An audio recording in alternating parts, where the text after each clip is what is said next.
with Clayton McKee, Marnie Ryer, Kat Carlson, and Al Perkins.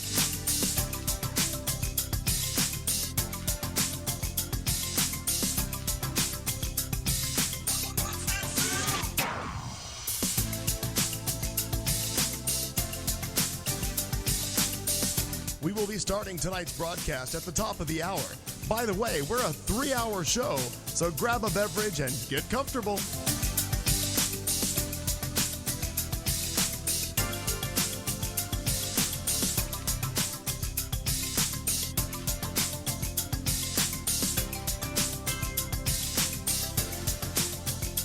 If you have a topic you'd like us to talk about or a question for the cast, please post it in the chat room or on our Facebook page. Simply look for The Show with Clayton McKee on Facebook.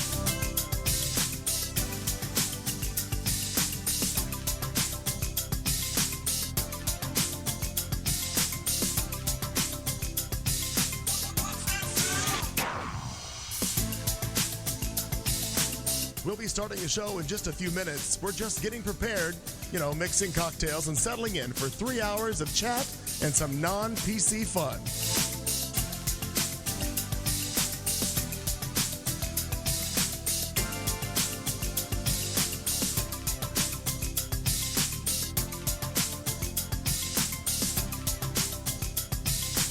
From wherever you're listening or watching our show, let us know where in the world you are by posting in the chat room or hit us up on Facebook. Just look up The Show with Clayton McKee.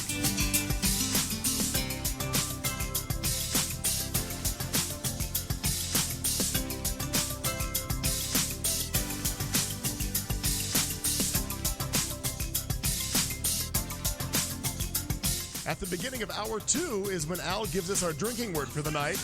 Grab a beverage and drink along with the cast as they get rolling.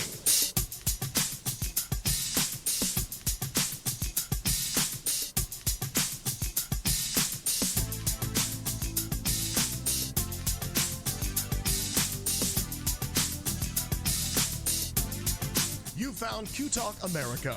Tonight's live broadcast will start at the top of the hour.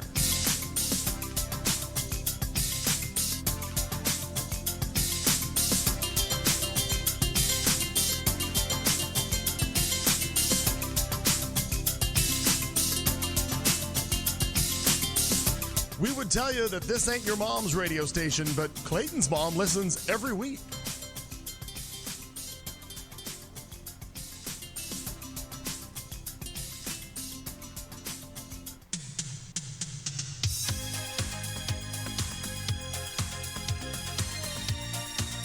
You found Q Talk America, home of The Show with Clayton McKee, Marnie Ryer, Kat Carlson, and Al Perkins.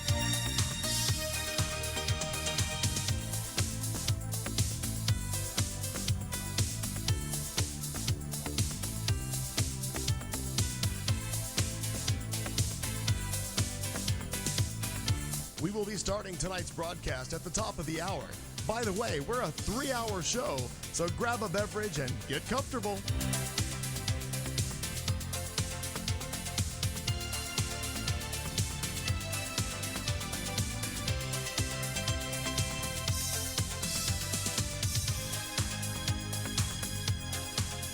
If you have a topic you'd like us to talk about or a question for the cast, please post it in the chat room or on our Facebook page. Simply look for The Show with Clayton McKee on Facebook.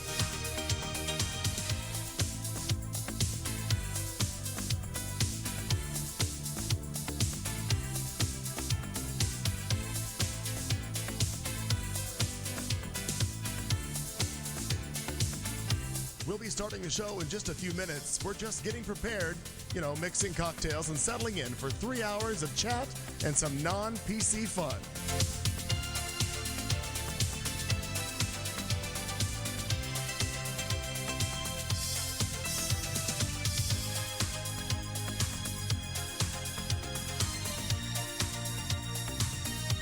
From wherever you're listening or watching our show, let us know where in the world you are by posting in the chat room or hit us up on Facebook. Just look up The Show with Clayton McKee.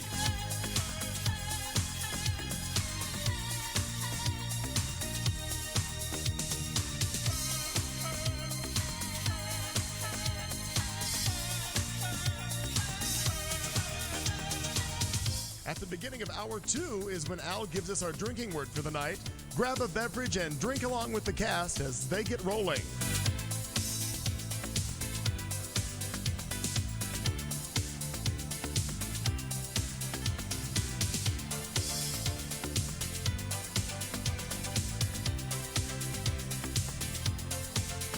You found Q Talk America. Tonight's live broadcast will start at the top of the hour.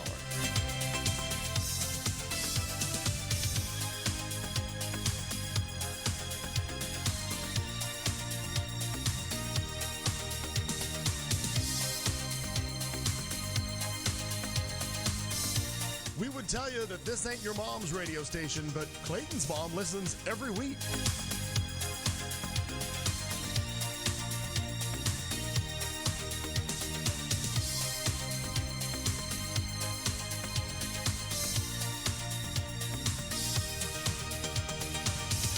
You found Q Talk America, home of The Show with Clayton McKee, Marnie Ryer, Kat Carlson, and Al Perkins.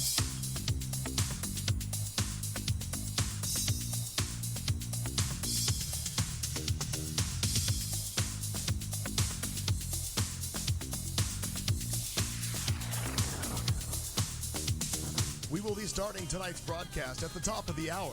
By the way, we're a 3-hour show, so grab a beverage and get comfortable.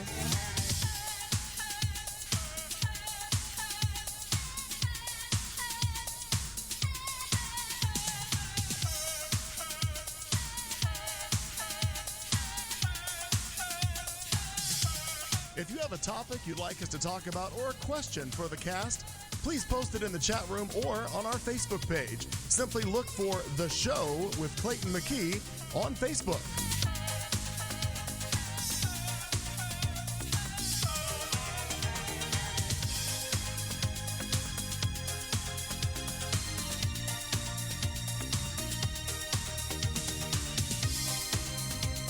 We'll be starting the show in just a few minutes. We're just getting prepared, mixing cocktails and settling in for 3 hours of chat and some non-PC fun.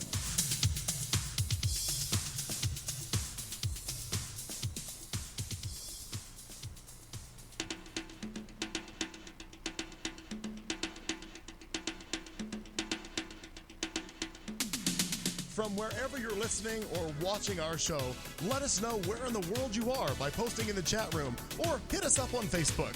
Just look up The Show with Clayton McKee.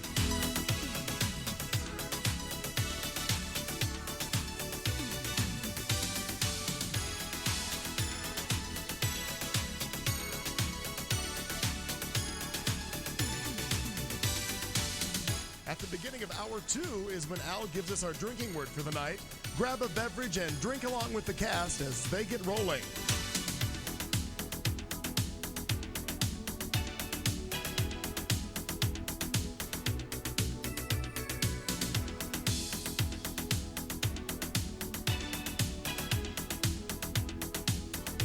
You found Q Talk America.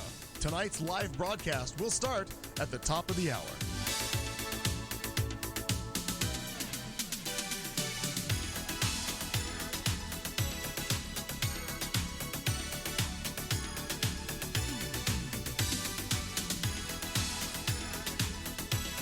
We would tell you that this ain't your mom's radio station, but Clayton's mom listens every week.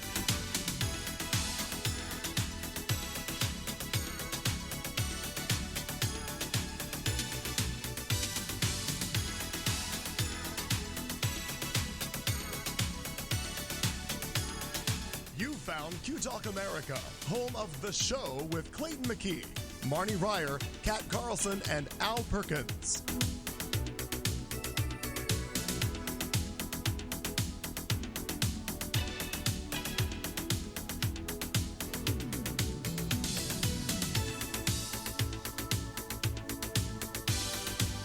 We will be starting tonight's broadcast at the top of the hour. By the way, we're a 3-hour show, so grab a beverage and get comfortable.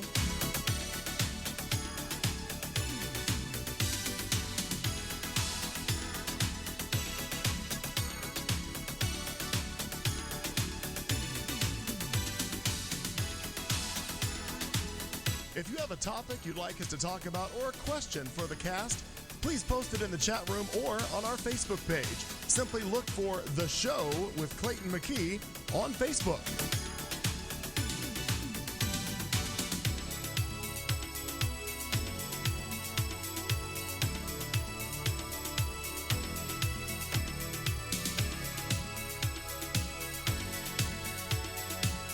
We'll be starting the show in just a few minutes. We're just getting prepared, mixing cocktails and settling in for 3 hours of chat and some non-PC fun.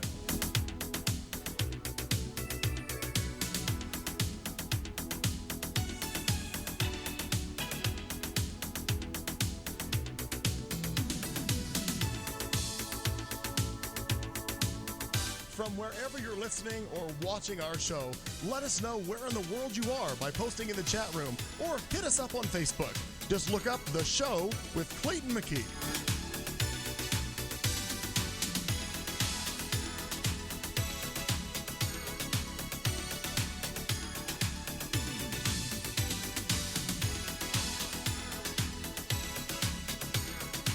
At the beginning of hour 2 is when Al gives us our drinking word for the night. Grab a beverage and drink along with the cast as they get rolling.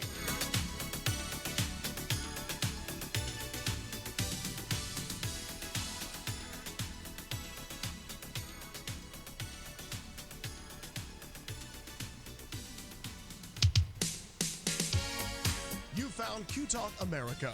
Tonight's live broadcast will start at the top of the hour.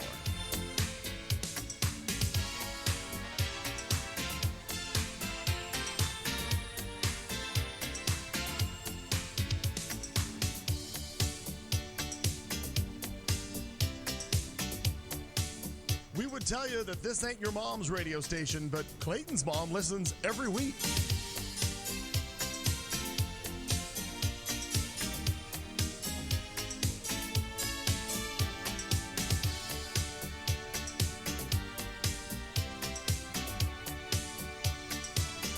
You found Q Talk America, home of The Show with Clayton McKee, Marnie Ryer, Kat Carlson, and Al Perkins.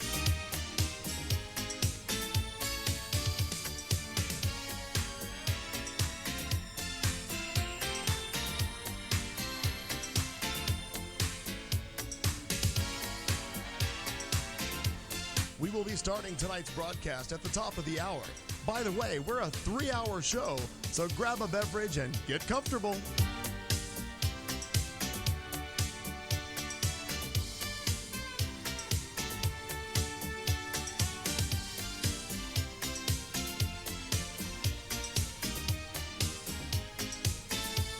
If you have a topic you'd like us to talk about or a question for the cast, please post it in the chat room or on our Facebook page. Simply look for The Show with Clayton McKee on Facebook.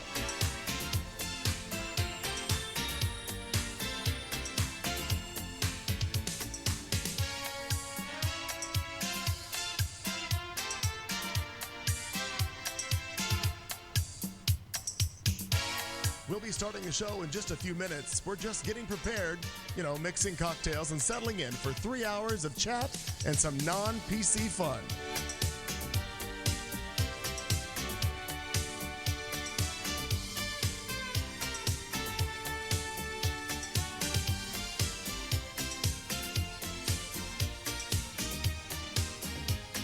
From wherever you're listening or watching our show, let us know where in the world you are by posting in the chat room or hit us up on Facebook.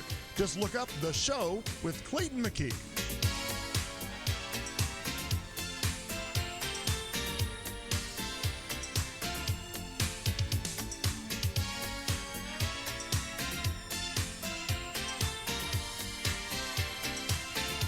At the beginning of hour 2 is when Al gives us our drinking word for the night.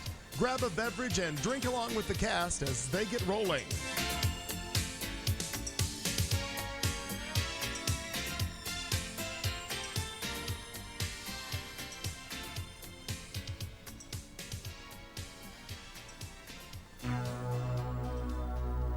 You found Q Talk America.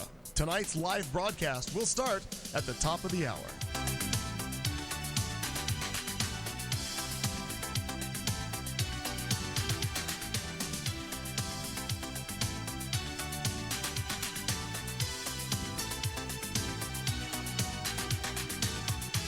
would tell you that this ain't your mom's radio station, but Clayton's mom listens every week.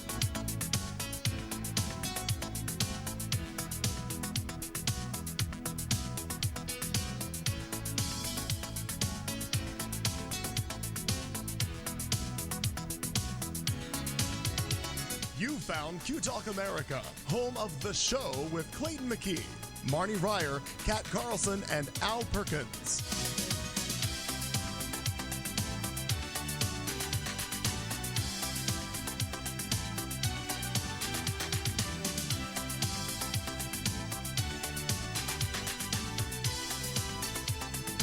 We will be starting tonight's broadcast at the top of the hour. By the way, we're a 3-hour show, so grab a beverage and get comfortable.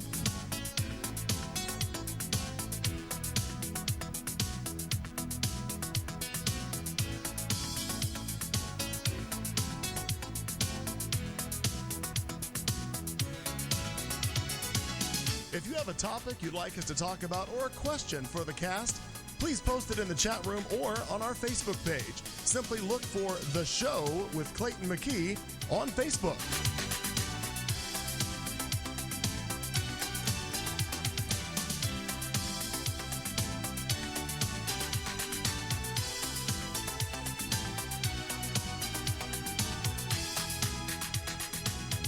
We'll be starting the show in just a few minutes. We're just getting prepared, mixing cocktails and settling in for 3 hours of chat and some non-PC fun.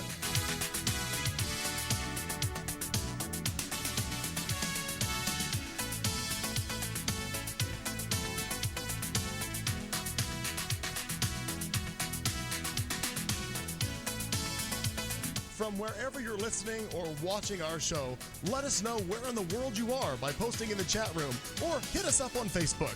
Just look up The Show with Clayton McKee.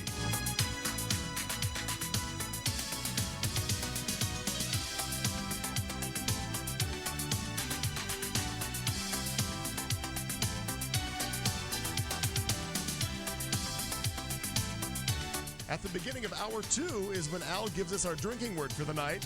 Grab a beverage and drink along with the cast as they get rolling.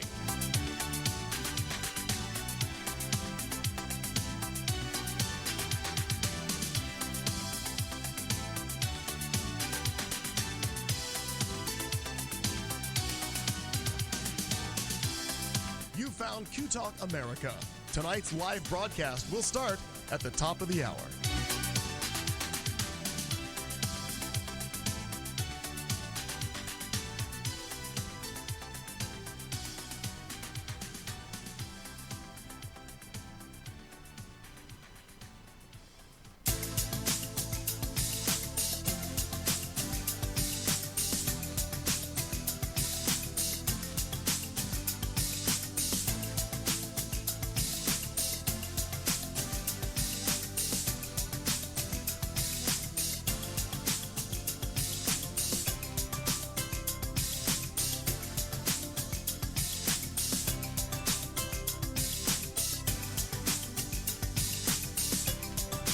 You found Q Talk America, home of The Show with Clayton McKee, Marnie Ryer, Kat Carlson, and Al Perkins.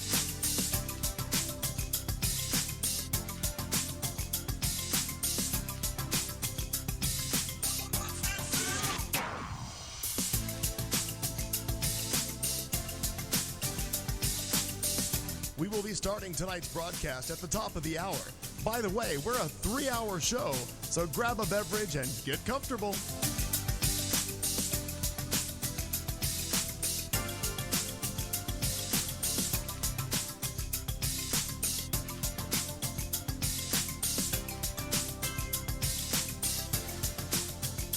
If you have a topic you'd like us to talk about or a question for the cast, please post it in the chat room or on our Facebook page. Simply look for The Show with Clayton McKee on Facebook.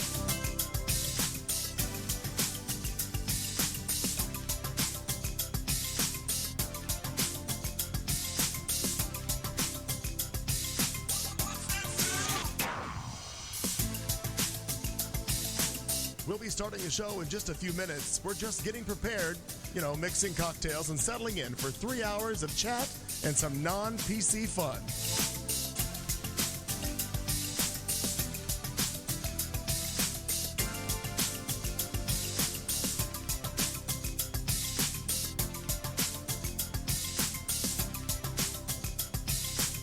From wherever you're listening or watching our show, let us know where in the world you are by posting in the chat room or hit us up on Facebook. Just look up The Show with Clayton McKee.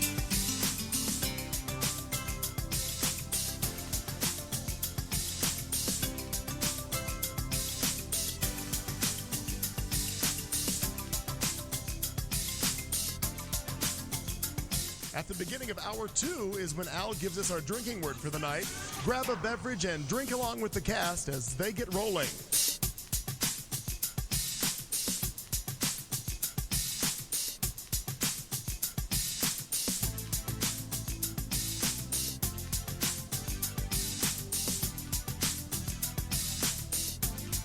You found Q Talk America. Tonight's live broadcast will start at the top of the hour.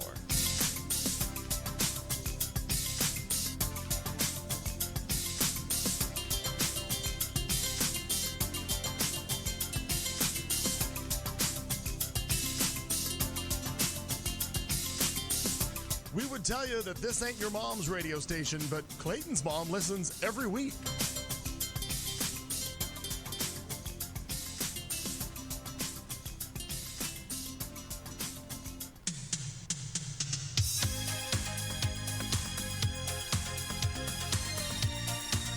You found Q Talk America, home of The Show with Clayton McKee, Marnie Ryer, Kat Carlson, and Al Perkins.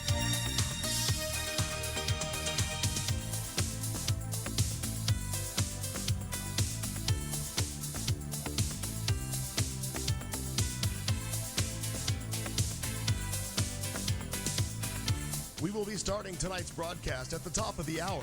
By the way, we're a 3-hour show, so grab a beverage and get comfortable.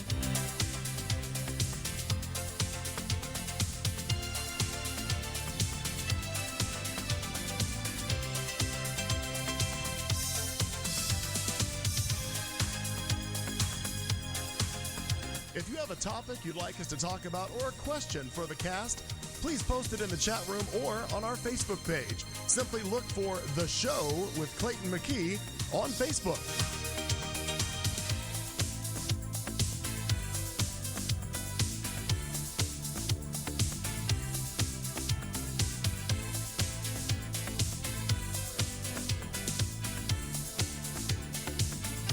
We'll be starting the show in just a few minutes. We're just getting prepared, mixing cocktails and settling in for 3 hours of chat and some non-PC fun.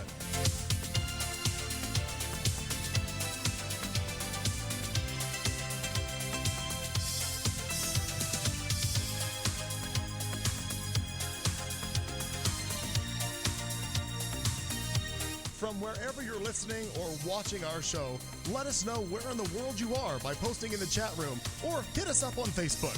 Just look up The Show with Clayton McKee.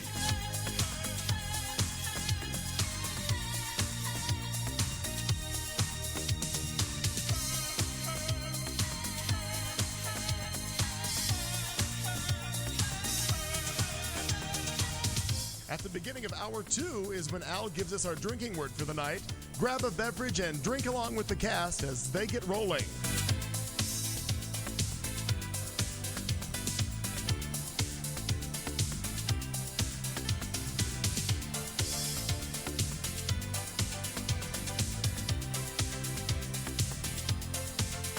You found Q Talk America. Tonight's live broadcast will start at the top of the hour.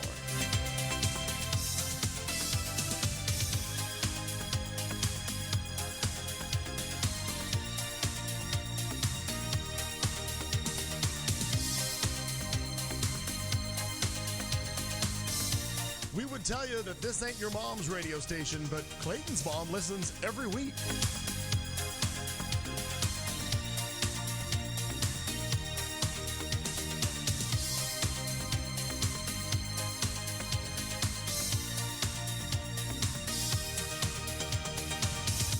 You found Q Talk America, home of The Show with Clayton McKee, Marnie Ryer, Kat Carlson, and Al Perkins.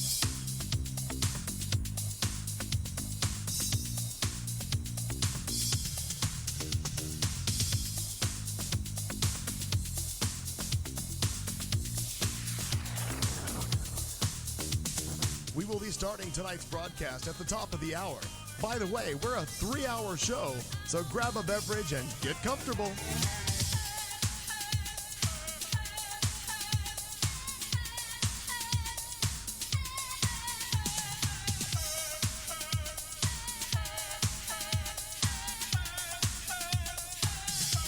If you have a topic you'd like us to talk about or a question for the cast, please post it in the chat room or on our Facebook page. Simply look for The Show with Clayton McKee on Facebook.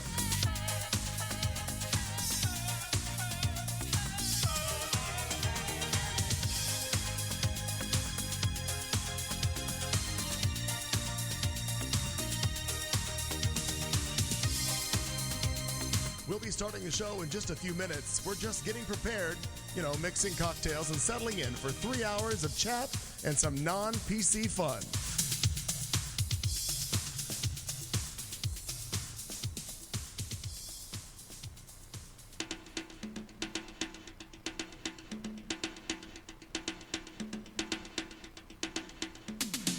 From wherever you're listening or watching our show, let us know where in the world you are by posting in the chat room or hit us up on Facebook. Just look up The Show with Clayton McKee.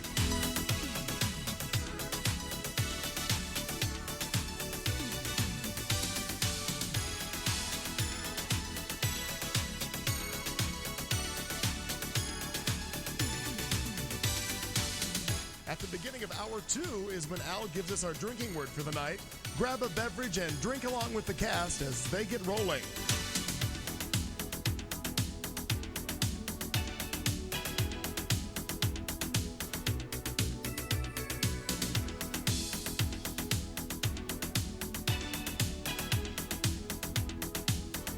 You found Q Talk America. Tonight's live broadcast will start at the top of the hour.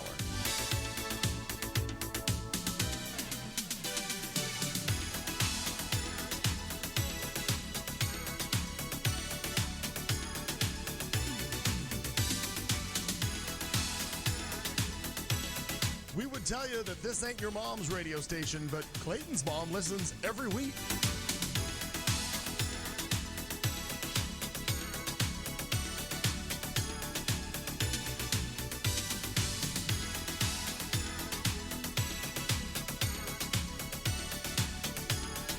You found Q Talk America, home of The Show with Clayton McKee, Marnie Ryer, Kat Carlson, and Al Perkins.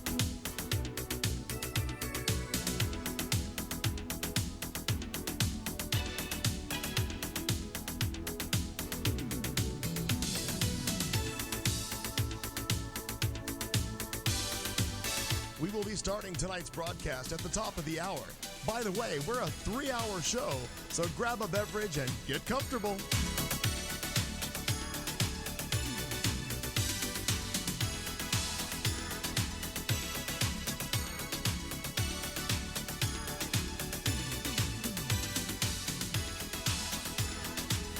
If you have a topic you'd like us to talk about or a question for the cast, please post it in the chat room or on our Facebook page. Simply look for The Show with Clayton McKee on Facebook.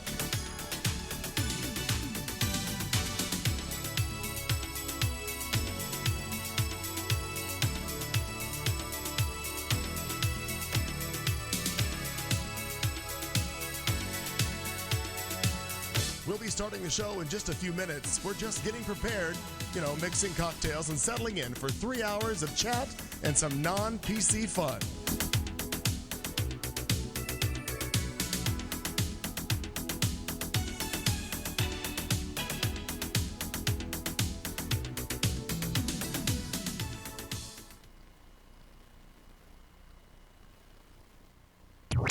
This is Q Talk America. The following broadcast contains adult humor, language, and topics, along with partial nudity. Actual knowledge is used sparingly. The show is a result of a lost bet and a bad game of rock, paper, scissors. It's The Show with Clayton McKee. And now, a man with a face for radio, Clayton McKee. Oh my gosh. What happened? What are we doing? What? You're talking to me? Hang on a minute. There's things going on in the studio. We're trying to figure stuff out. I don't know. Hang on. Hi, everybody. We are live. I just made an interesting discovery. Where's my shot? I don't even know where to look. Press to turn those up. I had to turn a bunch of stuff down for audio levels the other day, so we are probably all a little lighter. Oh, there's a little bit better for me. Hi, everybody. Welcome. Hi, Drew is in the chat room. If you are just joining us, you are witness to the first live broadcast on YouTube for us. We have switched over to the live stream. There's a lot going on right now. I'm watching the broadcast on here because I had to see what we were doing. Things going. I just found out that we can't record the show. I didn't know this. We can't record the show and stream live at the same time. So that will be a new technical thing we have to figure out. I don't think we're on. Oh, wait, there you are. Right, check. I had the wrong mic turned on for you. Hello. And me? Am I on? Yes, you are. Can you hear me now? Not that anyone needs a microphone. I think I lost the dot on my mic. I forgot where the hot Well, spot on the pull mic the is. little sock down a little bit, and you'll see where the name is. Oh. that I had to it pull right my there? sock down, too. Hey. I'm showing a little calf today. Oh, not a caftan. That's totally different. Exactly. Totally the different. caftan's next week if I keep eating cheese like this. What the fuck? You brought cheese? I did not. I ate it. It did. Didn't survive the trip. I brought cheese. We're okay. For those of you playing along at home, thank you so much for doing so. This is show 235 in the series. It is the 3rd of November, 2015. The room's about to go down. Here we go. Kat's going to plug in her phone. that's we're it. taking down the whole goddamn house. By the way, we are That's where it ends. Clear. in an effort to be compliant. Tonight, we have chosen to make our studio a compliant 66 degrees, which puts us a degree under what the RNC or the Republicans have decided the next debate room cannot be higher than. These are the matters of state. These are what's making the world go round these days. So we are, look at that. It says right there, 66 and a half degrees. So we are. It's fucking cold. But we have to factor in how much Marco Rubio sweats. Like, this will forever be known as the Marco Rubio roll. Oh. Because what they were kind enough to not show, I think it was on the CNN debate. Mm-hmm. I'm not sure which one. No. I'm making that word up. Did I say CNN? But it's CNN or Fox. One of them. It's not made up. It's just the wrong network. What they weren't showing network. you is that whenever they would cut to someone else, they would were wipe? kind enough to not show the other angles. Like, they had a camera for each person, a couple side shots, so they could get interactions. So they couldn't see the crew mopping people up. Oh, no. But Marco Rubio, just seriously, flop sweat. Like, Was he Nixoning? he really, but the fact that he could get cleaned up that quick and look like nothing was happening, I was shocked by the sideways angle. That's some good gaze. I didn't realize. Yeah, there's somebody right. There's some It was good all gaze him. on that set. We're not gonna give shining it- him up. It was him. Just he himself. was seriously buffing away with. He washed his hair 4 times during the course of that show. It was seriously fucking nuts. Atta girl. That's funny stuff right there. Aaron from LA is Hello, in the chat room. Joe. Hi there, Joe DeGanzik. Yeah, I know, Joe, that's kind of odd. We can't stream and record locally, but you can do. I can record it on YouTube. I just then would have to figure out how we can edit it because I don't want the 30 minutes of pre-show people to have to suffer through Yeah. indefinitely. So We can probably figure that we'll out. figure it all out. But this is our very first. in perpetuity. Okay. I thought And I'd throw a good that's big a word good at one. you. I like Thanks. perpetuity. I do too. That's a good word. It's rare that you get the chance to use it out loud, so you see it, you take it, you move on. Yeah. Oh, look at wow! Grab Seize that bull the by the day. horns and Si se puente. Right, it's a Si se perpetuity. Twice in one show. Yes, we can do it. It's not the word of the day, though, because we Puede. cannot make that thing work. No, I don't see how you're gonna do it. There's no N in Now, Si se I'm puede. waiting for those of you who watched any of the pre-show and were trying to figure out what in the fuck Kat and I were doing. It was just 6 minutes. Nothing like that. Calm down. 6 minutes before the top of the hour, I realized that I had an extra 50-inch flat screen television in the house. On a cart. On a cart. So I wanted. So put it in my way. What a grand idea. No, but This happened 6 minutes ago. This literally did. That's why it's still trying to auto program still I'm channels. loading telling you, a channels. half a cup of coffee less than what you're currently running at is probably No, because then The we bridge would too far. We would, no, because then we wouldn't be done with this. That's true. So what I I realized. feel like the show's going to go by in 3 seconds between how Well, fast you're talking. Are we halfway done? No, but the thought was. Feels like 90 minutes. The thought was I didn't pre-plan the fact. I was so worried about the YouTube issue that I forgot that this is election and we wanted coverage. We wanted to be able to see stuff. So now that we've already learned that Kentucky has gone Republican with their governor elected officials. So. Wasn't the headline though that yesterday Kentucky had a Democratic Yes, governor? yeah. Well, and the Democratic governor looked like he was going to take it all. That was what we were being Yeah. fed I yesterday. feel like in the news, Kentucky is chock full of Democrats. Well, Wasn't our friend Kim a Democrat too?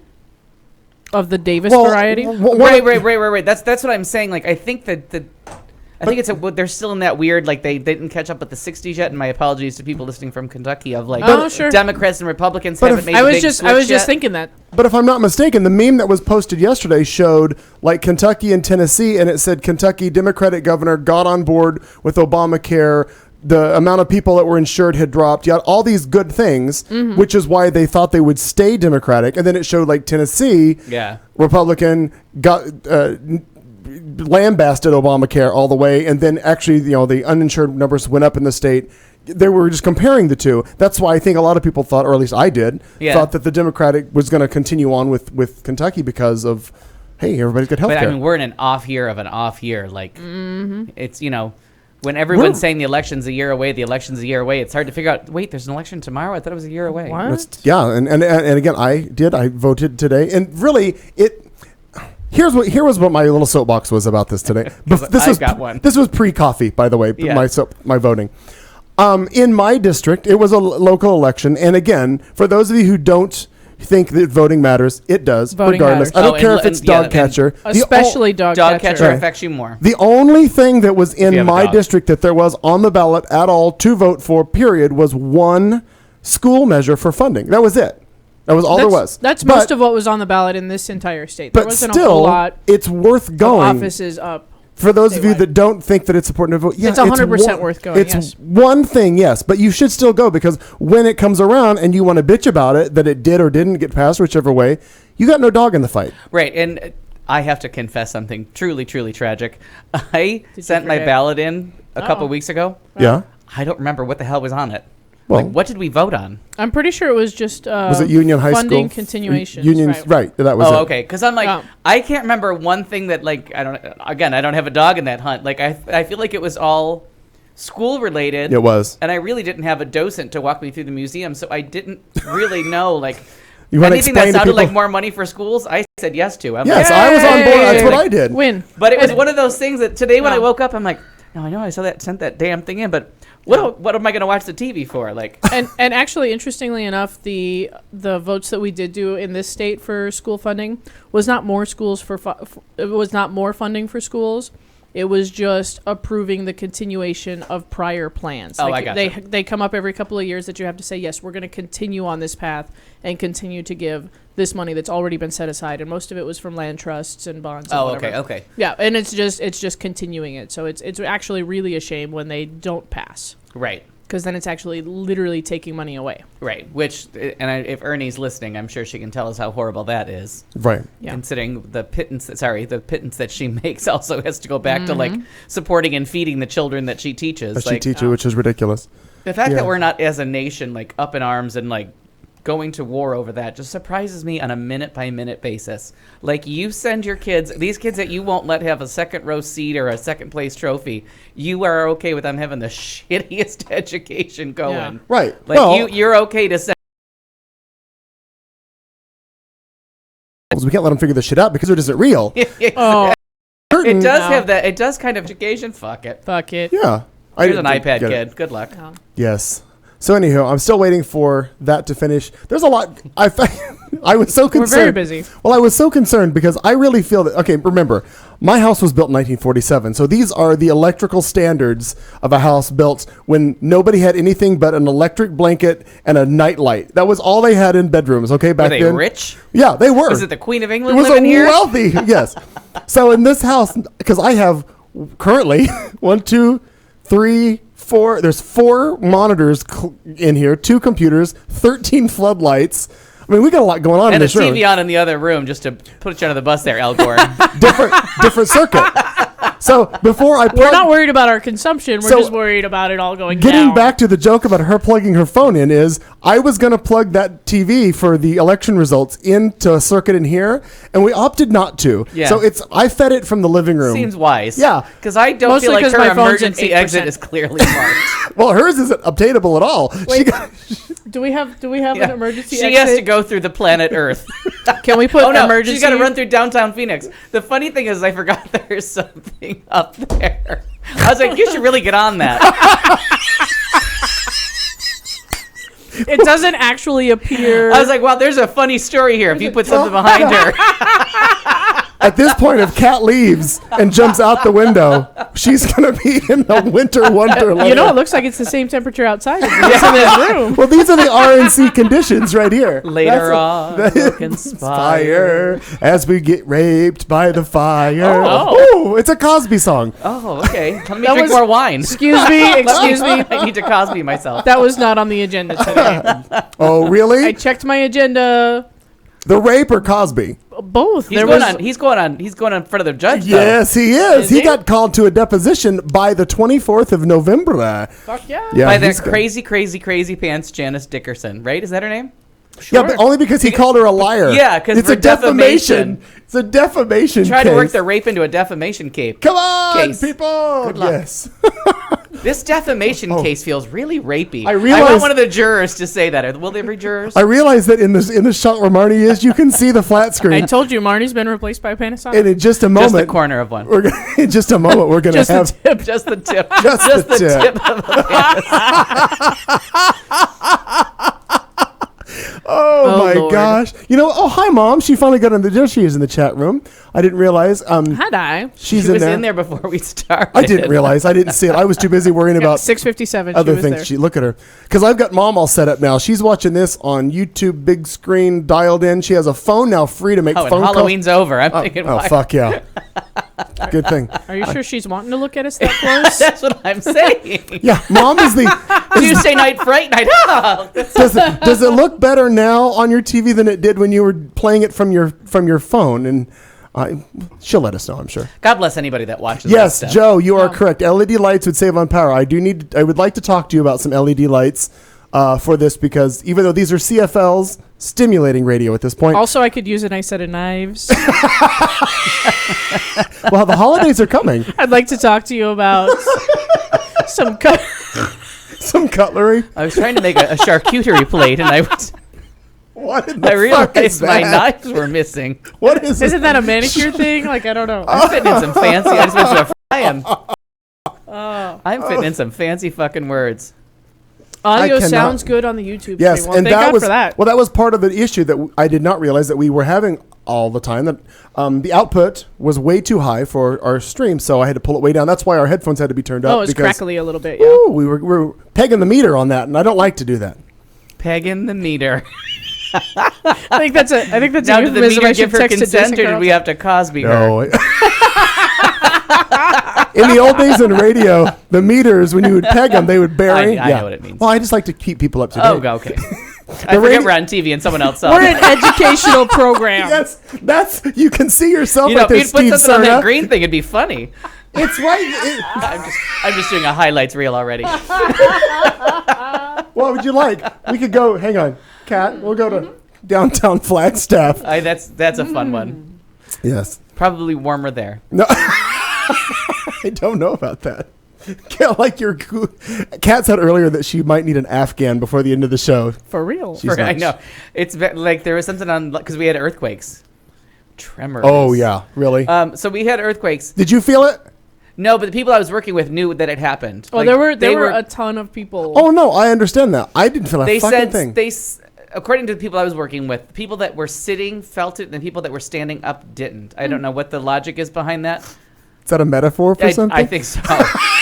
But we the tip. were on the 11th floor, and the one woman I was working with said something like I think my chair's fucked up, and she was like saying something about it. She rolled across the. No, it was just a little bit. And our chairs are fucked up. I mean, that is a real thing. shitty but chairs. It was. She felt like it was like doing something funny, and she kind of like sat there for a second, and then she got a text, and somebody texted her, "Did you feel that?" Somebody from the other side of the hospital said, "Did you Oh. feel that earthquake?" And she was like, Is that for that what real? that was? She was like, because something weird just happened to my chair. But I was mad because my dream is to be in an earthquake, not a serious one, but Oh. I've never felt even a little one in all my trips to California and everything, and I feel lacking. You feel shafted by the And if it quake. makes Californians feel better, I'll feel it here.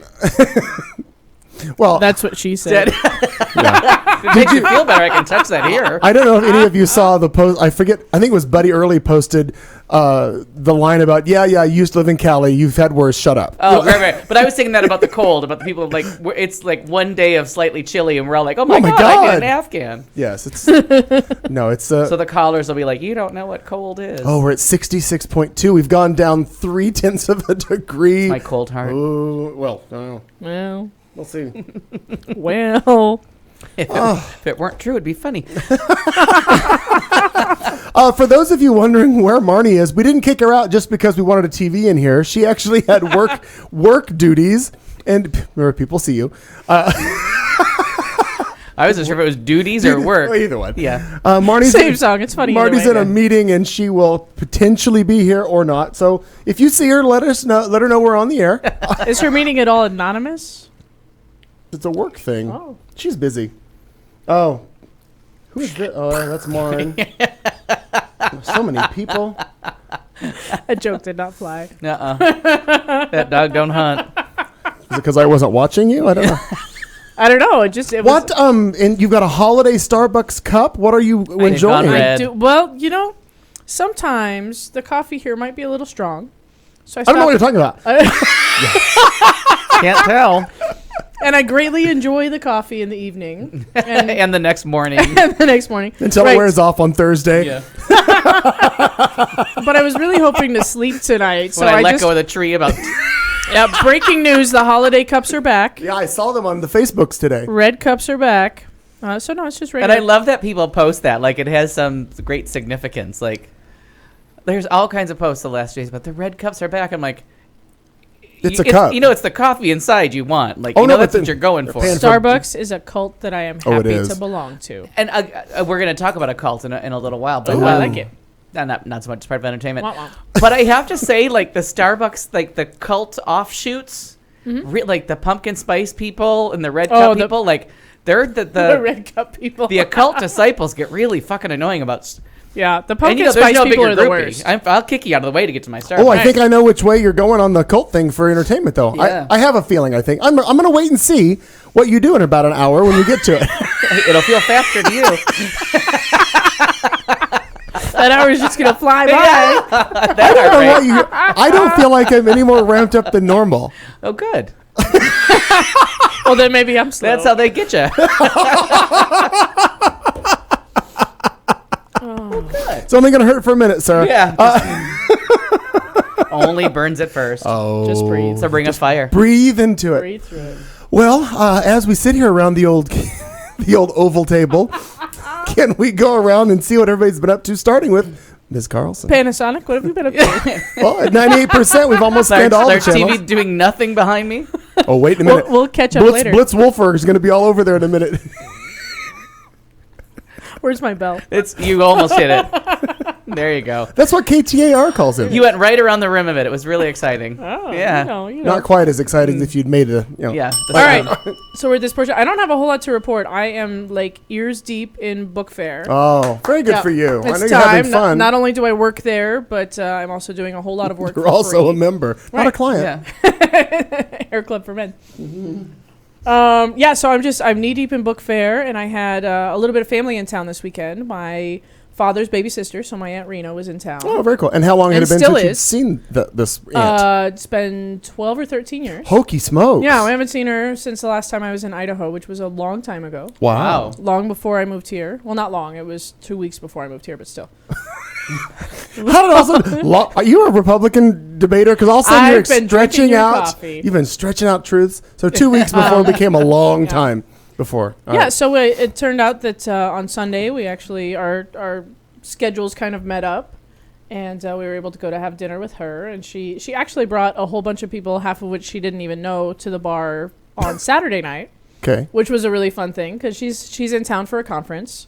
A lot of people come to Phoenix for the conferences, and so she's in town for the conference. and- Especially this time of year when the weather's beautiful. yeah, Heavens. yeah, they're really great. And so, she had like 2 coworkers with her. And she's like, yeah, the girls want to go out sometime, a little bit on Saturday. And I said, well, I happen to know a bartender, so we're going to come by the bar. And it's like, okay, great. And then she texts me when she's on her way, and she's like, yeah, we've got quite the motley crew. And she shows up with like 11 people, and she's like, yeah, those 6 over there, I don't know who they are. Oh. Picked them up at Hooters. They're And I'm not kidding, because she's staying at the Sheraton by the Convention Center, so Hooters is literally across the street. Oh, yeah. Yeah. No kidding. Yeah, so she apparently picked up a whole contingent from Mexico City and brought them right along. From Mexico City. Well, Yeah. there you go. Oh, that's good to know that we're... at the veterinary conference. Yeah. Are you kidding me? It I'm was not a kidding. veterinary. Yeah, she's a veterinarian. Oh, I did not know Yeah. that. Well, you didn't add that to your story I sure earlier. didn't. No, it was kind of a little surprise piece. Oh, there. I like that. Little- It's like a PS. Exactly. Yes, she's a She's vet. another conventioneer. But yeah, so it was super nice to see her, and the skies may open up again tomorrow evening, and we'll get together again, because unfortunately we were so busy just kind of chatting and having a nice dinner. Not a picture was taken, not a bit of proof. I know, and so I'm like a little disappointed, Yeah. but it's fine. I mean, I still know what she looks like. I'm gonna Sorry. go with that's Right. good. I feel like good, yeah. Yeah. Well, because it's not like I need the picture to be like, wait, which one was she? Oh, right. Yeah. Oh, so So you said your father's sister? yes. Okay. So is there a big family resemblance? Oh yeah, no, No? and it's very funny. Every time Sharon meets somebody from my dad's side of the family, she just kind of shakes her head and she says, "You all have the same laugh." Oh. Apparently, the Carlsons, we all have the same laugh. Okay. So And very you fun. fall right into that. I sure do. Yeah. All right. Yeah, Sure Carlson, do. Sure do.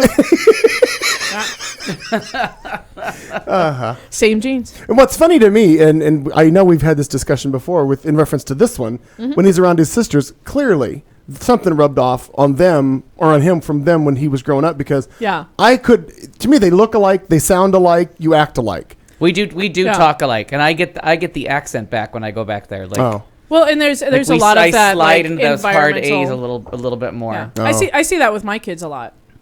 Because they're biologically not one bit related to me. Sure. There's not a single bit of that. But you'll look at my kids every once in a while and you'll be like, that's Kat fucking Carlson right there. Yeah. Her influence. Yeah. That smart ass attitude or that hand gesture right there, like whatever it is that they've just done, you're like, oh, that's Kat right there. So there's some that goes into each, and so yeah, for my family resemblance, it's some of each, because we spent a lot of time together as a family when I was young. Mm-hmm. So yeah. Very nice. And a lot of shouting over each other. Kind of get you in harmony. Right. Yeah. Oh, You didn't think become about that. strangely Well, sure, because harmonic. everybody needs to find a Yeah. different note to get through the noise. I made it through the noise. Yeah. Right. I think So yeah. that's been the excitement of my week. That's it. Okay. Well, I know. that was pretty good. I thought it was a good story. Yeah. I felt like it was a contribution. It is. And you, sir, I think saw a couple of shows while we. Fuck Jesus! I've been busy for 2 What? weeks. I mean, not literally, but hey, I saw Book of Mormon, so why not? I see it on Sunday. What is that? Hasadiga Igawai. Bag Is of it- Hope goes tomorrow night. Is it worth all the hype? Yep. Yep. It honestly is Oh. that funny. And And it's coming back. Did you see? They just yes, announced that the it's tickets coming go on back in May. sale November 10th. So that's where I will be at 10 o'clock that morning Yes. when the box office opens. Very cool. So had planned on seeing it last Tuesday. That's what I was doing. I worked a whole day shift, then ran right to meet some friends and go to the show. But when I was picking up tickets for a show that's coming up in the spring, I just happened to ask, because Doug had mentioned he really wanted to go, and the scalpers tickets online were really expensive. He was okay with expensive. He just wasn't okay with like the level of priciness that was going on online. Okay. I can't believe we're gonna watch Wheel of Fortune. We're not. I'm trying to get to this. I was gonna shout out, buy a vowel, buy a vowel. Jab. So as I was buying the tickets, I just happened to ask on Doug's behalf, like if they had a single the night that I was going, or like if on the Sunday matinee or evening for last Sunday, if they had tickets. Just I was like, I'll go. I'll go a second time. It's kind of funny. Can't If there hurt was to tickets ask, for a yeah. reasonable price and a good spot. She's like, no. There's really nothing. I bought my tickets for the show that's coming in the spring. Was walking out. She's like, wait, come back. Which show? A Gentleman's Guide to Love and Oh Murder. my god, those are on sale. Yep. I need some. So she was nice enough to be like, there's 2 VIP seats, 11th row center. If you want them, they're yours for a price. So I texted Doug. The price was okay with him. And so we went Sunday matinee and just fucking hysterical. For a show I've already seen. Like, I know the jokes. I listened to the album. And I honestly was not prepared how, like, you never get below a giggle. Like, you get up to, like, I can't stop laughing, I might pee my pants, and the lowest you get is a giggle. And just when it gets a little bit serious and there's a dark moment, something so vulgar and just out of nowhere happens that you're right back to, like, whew, we almost got serious for a second. That bitch almost got moody for 20 seconds. Almost. But, so it just amazing. So I went back, saw it twice, and the second time just as funny. Like, still could not. And then it's the people around you's reaction who don't know what's coming. Oh, as they're just they pissing make you themselves laugh. laughing, and you can just hear them, like, you just say stuff back to the stage, like, did I just hear that? Like, honest? Did that just happen? Yeah, I don't want to spoil anything because it's coming to a town near, but if it does, it's worth it. Pay the money. Saw a surprise movie last week that I really had no intention of seeing, but a friend invited me, so I went. We'll talk about that. And time with Renee and work. It was like busy every fucking day of the week. Well, that's all right. There's nothing terrible. No, it was a good time, but it's like I woke up today. It was like because I did not wake up yesterday. We That's a good Rapunzel. plan. We Rapunzeled it yesterday. Oh. If I have the right character, Sleeping Beauty it yesterday. Princess Aurora. Her. That bitch. She's Sleeping Beauty. Was? I don't keep up with it. You get that book club is educational for you. I do know that. Actually, I do know her name is Aurora. Because isn't it Aurora's castle? Isn't it Sleeping Beauty's castle in Was. Disneyland? Was. Oh, it was. Yeah. So, anyways. Now they gave it to that bitch Elsa from Frozen. Unspeakable. Yeah. Oh my God, I am shocked. They foreclosed on Aurora and gave it to that bitch Elsa. We need a whole show just on that For shit. real? They just fired a bitch. That is ageism. Because most of the children 25 and under have never heard of Princess Aurora. Fuck them. I know. Wow. I agree. We To were those just of you new to YouTube, I don't mean that literally. And you're talking about my coffee fucking with me. we were just talking about that at the book fair the other day. I don't remember why, but that's what we do. We're just a bunch of boozy moms that stand Talk around around and, book, yeah. and talk about things. No. Meowkel says it was Cinderella's castle. That could be. Stand by because Oh, calm down. one of them is in Anaheim and one of them is in Orlando. Ooh. So it's Sleeping Beauty in Anaheim and I think Cinderella in Orlando or vice versa. fact checkers, get on that because I believe that's Google it. true. Mm-hmm. I thought it was Cinderella. Oh no, or was it Snow? No, it's not. No, I think it's. I thought it was Cinderella's At the castle. very end she did. I thought it was Cinderella's castle. She was still dressed like a peasant. In there, but I know when you go in the over the drawbridge, you go in the castle. The witch with the bad apple is up in a window, overseeing everybody. But isn't that the apple from Snow White? Yeah, but, Disneyland Castle. yeah, we got to Google this. All And, right. and the 7 vertically challenged individuals Yeah. who aren't gay and live in the woods. Who don't have a sling? It's not in the movie. No. You can't pay for your keeping just with chores, bitch. At Disneyland and Hong Kong Disneyland, it's Oh. Sleeping Beauty's castle. International. And then Okay, so we have more than one. All right, gotcha. It's Sleeping Beauty in Disneyland. and then Cinderella's castle. Wait, Wikipedia. Thank you very much. Bum bum bum bum bum bum bum bum bum bum. And Cinderella is in Florida and Tokyo. Oh. But in Tokyo, is she Cinderella? Stop it. Stop it right now. Thanks, Asia. See you Bye. next week. Good night. Give us another try. We're gonna get kicked off of YouTube. So here in the old McKee household, we've been very busy with for the. Piling TVs into this room. No, that's the TV that I talked Am I about. Sanford or Son in this analogy? Either one. You're Aunt Esther. Oh. If you don't understand that reference, Google it. Yeah. Not gonna. No, that's the TV I talked about a couple weeks ago that the guy was giving Yeah, away. no, Oh, yeah. I'm all up to speed. But fortunately, Carlton came by earlier to pick up something and was able to help me move it. I didn't conveniently it went to a cart. It wasn't on a cart earlier, but I didn't realize that it was a foreshadowing of. I just see you walking, like pushing this up and down the neighborhood, bringing news to the people. Well, my cord's not long enough. That's a personal problem. I could get a power generator though and put it on the lower level of the cart. Jeb Bush, I want to win. Yeah, wish in one hand, shit in the Shit, other, buddy. Oh my God, Rachel Maddow was talking about his new Jeb 2.0, where he's the new thing is was it Jeb can fix Jeb it. can fix it, and she's like, I'm just waiting for the memes to come out. You know, everybody's gonna have fun I've with already that seen one. a plumbing one. Jeb the plumber. Oh, there it is. Jeb can fix it. Right Jeb there on can. the Oh, TV. there it is. Jeb 2.0. Oh my god, the best part. Former cartoonist on CNN, Jake Tapper. Jake Tapper. He said Jeb on the air today. He watches. Oh my us. God, he listens to our It show. Probably a was subscriber. hysterical, and I think he watches Colbert, who we stole it from. But I'll give anybody Oh, I didn't know credit we that stole it wants from him. Good to Because know. Jeb was the one that read it correctly the first time and said, "Did anybody else notice that his poster says Jeb?" But to see Jake Tapper do it, and he did it exactly like with the blink and the little bit of a jolt, it was priceless. Jeb.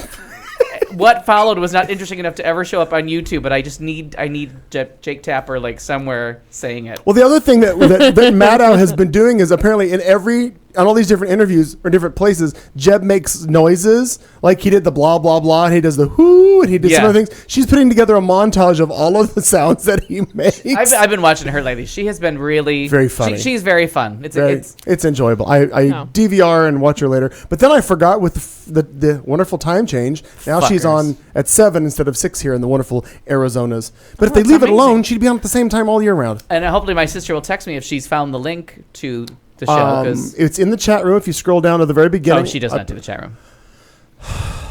And also for those of you, But I sent so hopefully she found the link on Facebook. Yeah, I hope she did too. She could just go to YouTube. But the and- time change works better for her they're an now hour it's closer. an hour closer. Yeah. But then like for Harrison and Aaron now it's 6:00. There's a movement afoot, if you will, Oh, a foot. to just get rid of this bullshit Dispense completely. with- On board. Yeah. On board. And I think Because it had nothing to do with farmers. no, and Right. I love finally USH they put that in big letters. Yeah. And they're like The Nothing stop to do with saying it farms. has to do with our farmers. Mick paper. Or McPaper, yes. Yeah. The USH they put it to rest Yeah. if something in the USH Had they can put everything to anything do rest. with oil. So no, it's about playing out. It really is from Chamberlain. He was the prime minister. It's an English thing from like the No. turn of the century. It has nothing to do with any of the wars. They No. just adopted it after. He wanted people in England to enjoy their nighttime, and then it got sold by energy savings that you wouldn't spend the money on It's lighting your like an hour. stayed Calm late- down. Right. Exactly. Calm down. But in the north, in the northern parts, it makes summer go on like way too late that you're like, can we pull the curtains on this Yeah, shit? It is it's 10 o'clock. Right. Yeah, I remember back home in Missouri, like you'd be in the summer, you'd be outside until like 9:30, and there was still daylight. Yeah, like Like, we were what- allowed to stay out till the streetlights came on, and it took me a while to put that math together. But I remember in the summer being like, I willingly went in the house at 8:15. Nope. And there wasn't No. food or wine to lure you in. Not yet. No, not at TV that. Not when he still was existed, 7. though.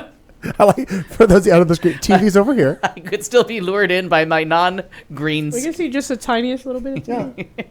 I hope if somebody puts a I'm showing you on the doll where I touch it. if there's a logo that shows up on that fucking thing, I hope there's not a copyright infringement. We'll figure it out later. Oh, now we're doing advertising for like. Whatever. Nebula. New Lasta. Nulasta. It may cause anal leakage. We're not sure. They all do. All the best ones do. By the way, nutshell That's a- for those of same you with men. for those of you who don't celebrate it around the world, because I know some places don't, we had the Halloween holiday here in the States, and this year it fell on a Saturday, which meant every fucking idiot in the world came out just to party, and they can't hold their liquor, and they don't know how to act in bars that are crowded. And- It's St. Patrick's Day and- for witches. Right, okay, there's a good analogy. And then they all dress up in things that are about as big as that TV and try to walk through a bar. Yeah. Which is completely asinine. Not okay. Fortunately for me, I was able to stay on the periphery of the bar that I was monitoring computer systems for, so I just got to kind of watch as an observer of all people. Yeah, I heard Stacy's was just a big. It was there, but not Fucking deal. And Charlie's, of course, they had the line that goes from the building, out to the street behind it. Which, Yeah. again, I'm wondering that is not why, the siren song I'm looking for. Why? Because Michael went there. Michael left Stacy's and went up there, and I'm like, he sent me a picture of the line, and I'm like, all I'm seeing is a delay in drinking time. Is all I'm seeing. Like you're in line for 30 minutes. Why? Why would you wait? I don't understand that. Especially when it was wonderful and comfortable at Cobalt. Or he was already on my tab drinking at Stacy's. What does the liquor better there? No, it's not. And it was free where I was. Worked out for him. Anyway, Who was this? Whatever. It's Michael. Oh. So I just went and had a lovely. We have to address something serious in that room. I'm pointing his bedroom. So I just went to French Grocery for a pre-show meeting with myself. I was at I saw you tagged in at there. a movie. Decided to go have a snack because I didn't have any wine to bring to the table. Oh, you gotta accept my wine tomorrow.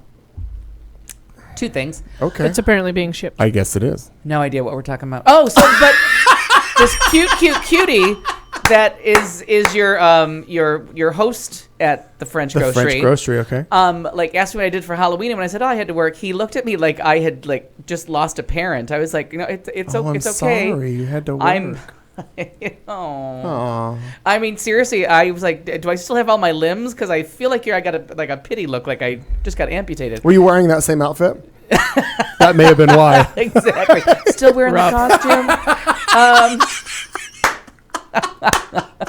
I love that I can insult myself as Karen. I can do a Karen on myself. That's really bizarre. It's good.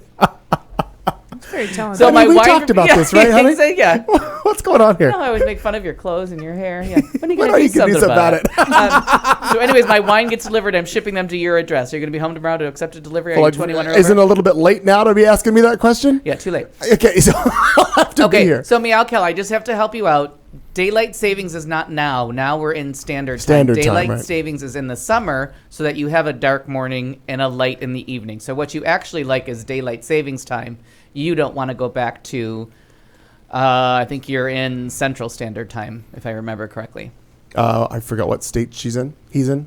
It's in. Minnesota. I think that's Central. Yeah, Central. So you're now in Central Standard Time. You're not in Right. daylight savings Because time remember, anymore. it's spring forward, fall back. So you lose an saving the you evening lose an hour in the hours. spring, but you get a whole hour back in the fall. I haven't done it in 13 years. Oh, I'm so happy to not do it. But the nice thing is, in my room, I have just a wireless digital clock that keeps updated, kind of like an atomic clock, but it's connected to the Wi-Fi.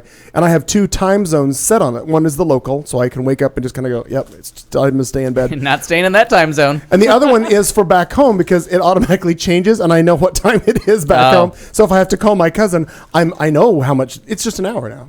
So, but I don't want to forget it. And I can't figure it out. You know what? It's other thing is kind of funny is you can ask your phone. But I know all the trivia about it. That's the weird part. Like, I don't understand what people do with their clocks, but I got the trivia down because I was so fucked up when I first moved out here that I actually went to, like, the library to research it. That's why I'm, like, full with all this stupid information. And this did not come from the internet. This came from, like... Well, no, because the internet didn't exist then. Yeah. It's a true story. I saw a movie about it. Yeah. But the nice thing is, for those of you who don't know this, and this always amazes me, if people who stand around for an hour and ask, God, I wonder what time it is there. All you have to do is hit your phone and ask whatever device you've got, what time is it in Atlanta, Georgia, or whatever city you want, and it'll tell you amazingly what time it is there. So, And then in a topic that no one cares about, my car, when I drive to California, changes the time and then doesn't change it back till I leave California, even when we're at the same time. Like, Your car is super smart. no, it's super stupid because it does it in the summer when we're at the Super same time stupid. zone. So I drive around California like, what time is it? yeah. But you've already got your phone. And then I'm probably drunk, not driving, but A passenger in said car. Well, I think Onwards? that's enough for this. I'm gonna have Sure. to. I'll refresh my coffee in a few minutes, but before Oh, we get yay. to, well, we have to. I made a whole pot. Get him more coffee. Why not? We are going to continue on. We're going to do our headline section and some other stuff. Stick around, won't you, please? You're listening to Q Talk America. If you think it sucked so far, just wait till after this 30-second dance break.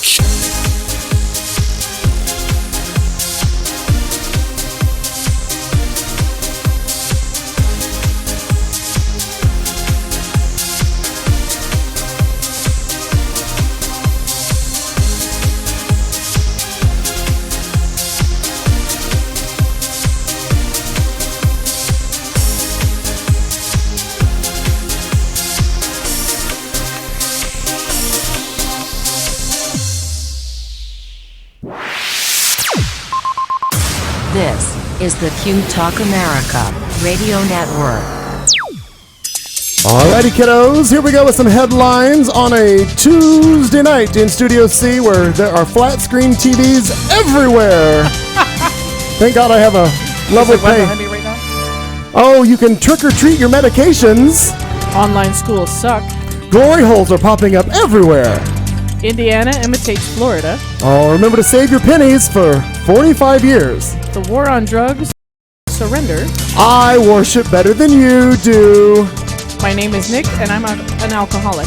And the real life Cruella DeVille. These and much more, because we got plenty of time right here on Q Talk America. And we have a listener named Levi that I do not have on my list. So Levi, and he's from New York. Oh, well, hi, Levi. Welcome. City or state? What area? How do you Isn't there a song identify? about him? What, Levi? Levon. That's Levon. Oh, Levon. He makes good money. He wears Same his song. war wounds like a crown. Yeah, he does. A lot of things about Levi. Levon. And I fucking do it. Did you do it right? Oh, well, let's start out because we just passed this the Halloween weekend. So trick-or-treaters in Quebec got more trick than treat when they accidentally received bipolar medications instead of candy. Yes. A Quebec City pharmacy unknowingly passed out the antipsychotic pills to kids after a customer dropped her 17-year-old son's prescription on the way out of the store, according to the New York Post. The medication was, Al, you're going to have to help me on these, quetiapine and Divalproex. Sure. Sure, we'll go with that. They're European, which are used to treat schizophrenia, bipolar disorder, and other psychological illnesses. Another customer picked up the fallen meds and left it on the counter just a bit too close to the candy bin. So unfortunately, we don't know. An employee just mixed it in with the candy by accident and then distributed it to the kids. Melissa Klisch told the CBC News. Apparently It's that's a tongue twister. It is. There's a lot going on in here, and I didn't have time to read all these stories. The seven individually wrapped pills were mixed in with the rest of the candy and given out to trick-or-treaters throughout the entire day. Police said that ingesting the pills isn't necessarily dangerous, even though side effects could include Anal leakage. nausea, tremors, suicidal thoughts, among other things, according to the Daily Star. Luckily, all the medication was found before any of the children had eaten it. I have been trick-or-treating in the wrong neighborhood. You have. Well, You it's- could have a mood stabilizer. Seriously. You happy about it? Yes, no, yes, no. I don't know which one you are. Good God. Could be. Who knows? Timmy's strangely well behaved ever since Halloween. Yeah. Let's go back to that What's drugstore. happening with him? Or maybe candy's the antidote for him. He never has a second cup at home. Maybe he has the opposite effect. Oh, maybe. Speaking of the opposite effect, Segway City. I love her. Yeah. Ooh, nice. a new study on the effectiveness of online charter schools is nothing short of damning, even though it was at least partially funded by private pro-charter foundations. Effectively, the study says that children who went to an online charter school for a year learned nothing. Zero. Wow. Zilch. Zippo. Okay. Yep. The numbers report that students in online charter schools lost an average of about 72 days of learning and reading. 180 days of learning and math during the course of a 180-day school year. So that's right. Not even one bit of learning comes from your online charter school. Wow. Yeah, the average student in an online charter school has lower reading scores than students in traditional schools everywhere, except, oddly, Wisconsin and Georgia. Well, We don't know why. there's a joke there. Probably. I'm not Yeah. gonna make it. I don't know. I'm above it. I don't know, but I found it entertaining that the charter school people paid for the study and they went, oh, Oh, sorry. our We shouldn't have, schools shouldn't have done that. Well, you know what they learned? Irony. except for they can't spell it. Yeah. Well, Very good. life lesson, girl. Shame you didn't write it down. Yeah.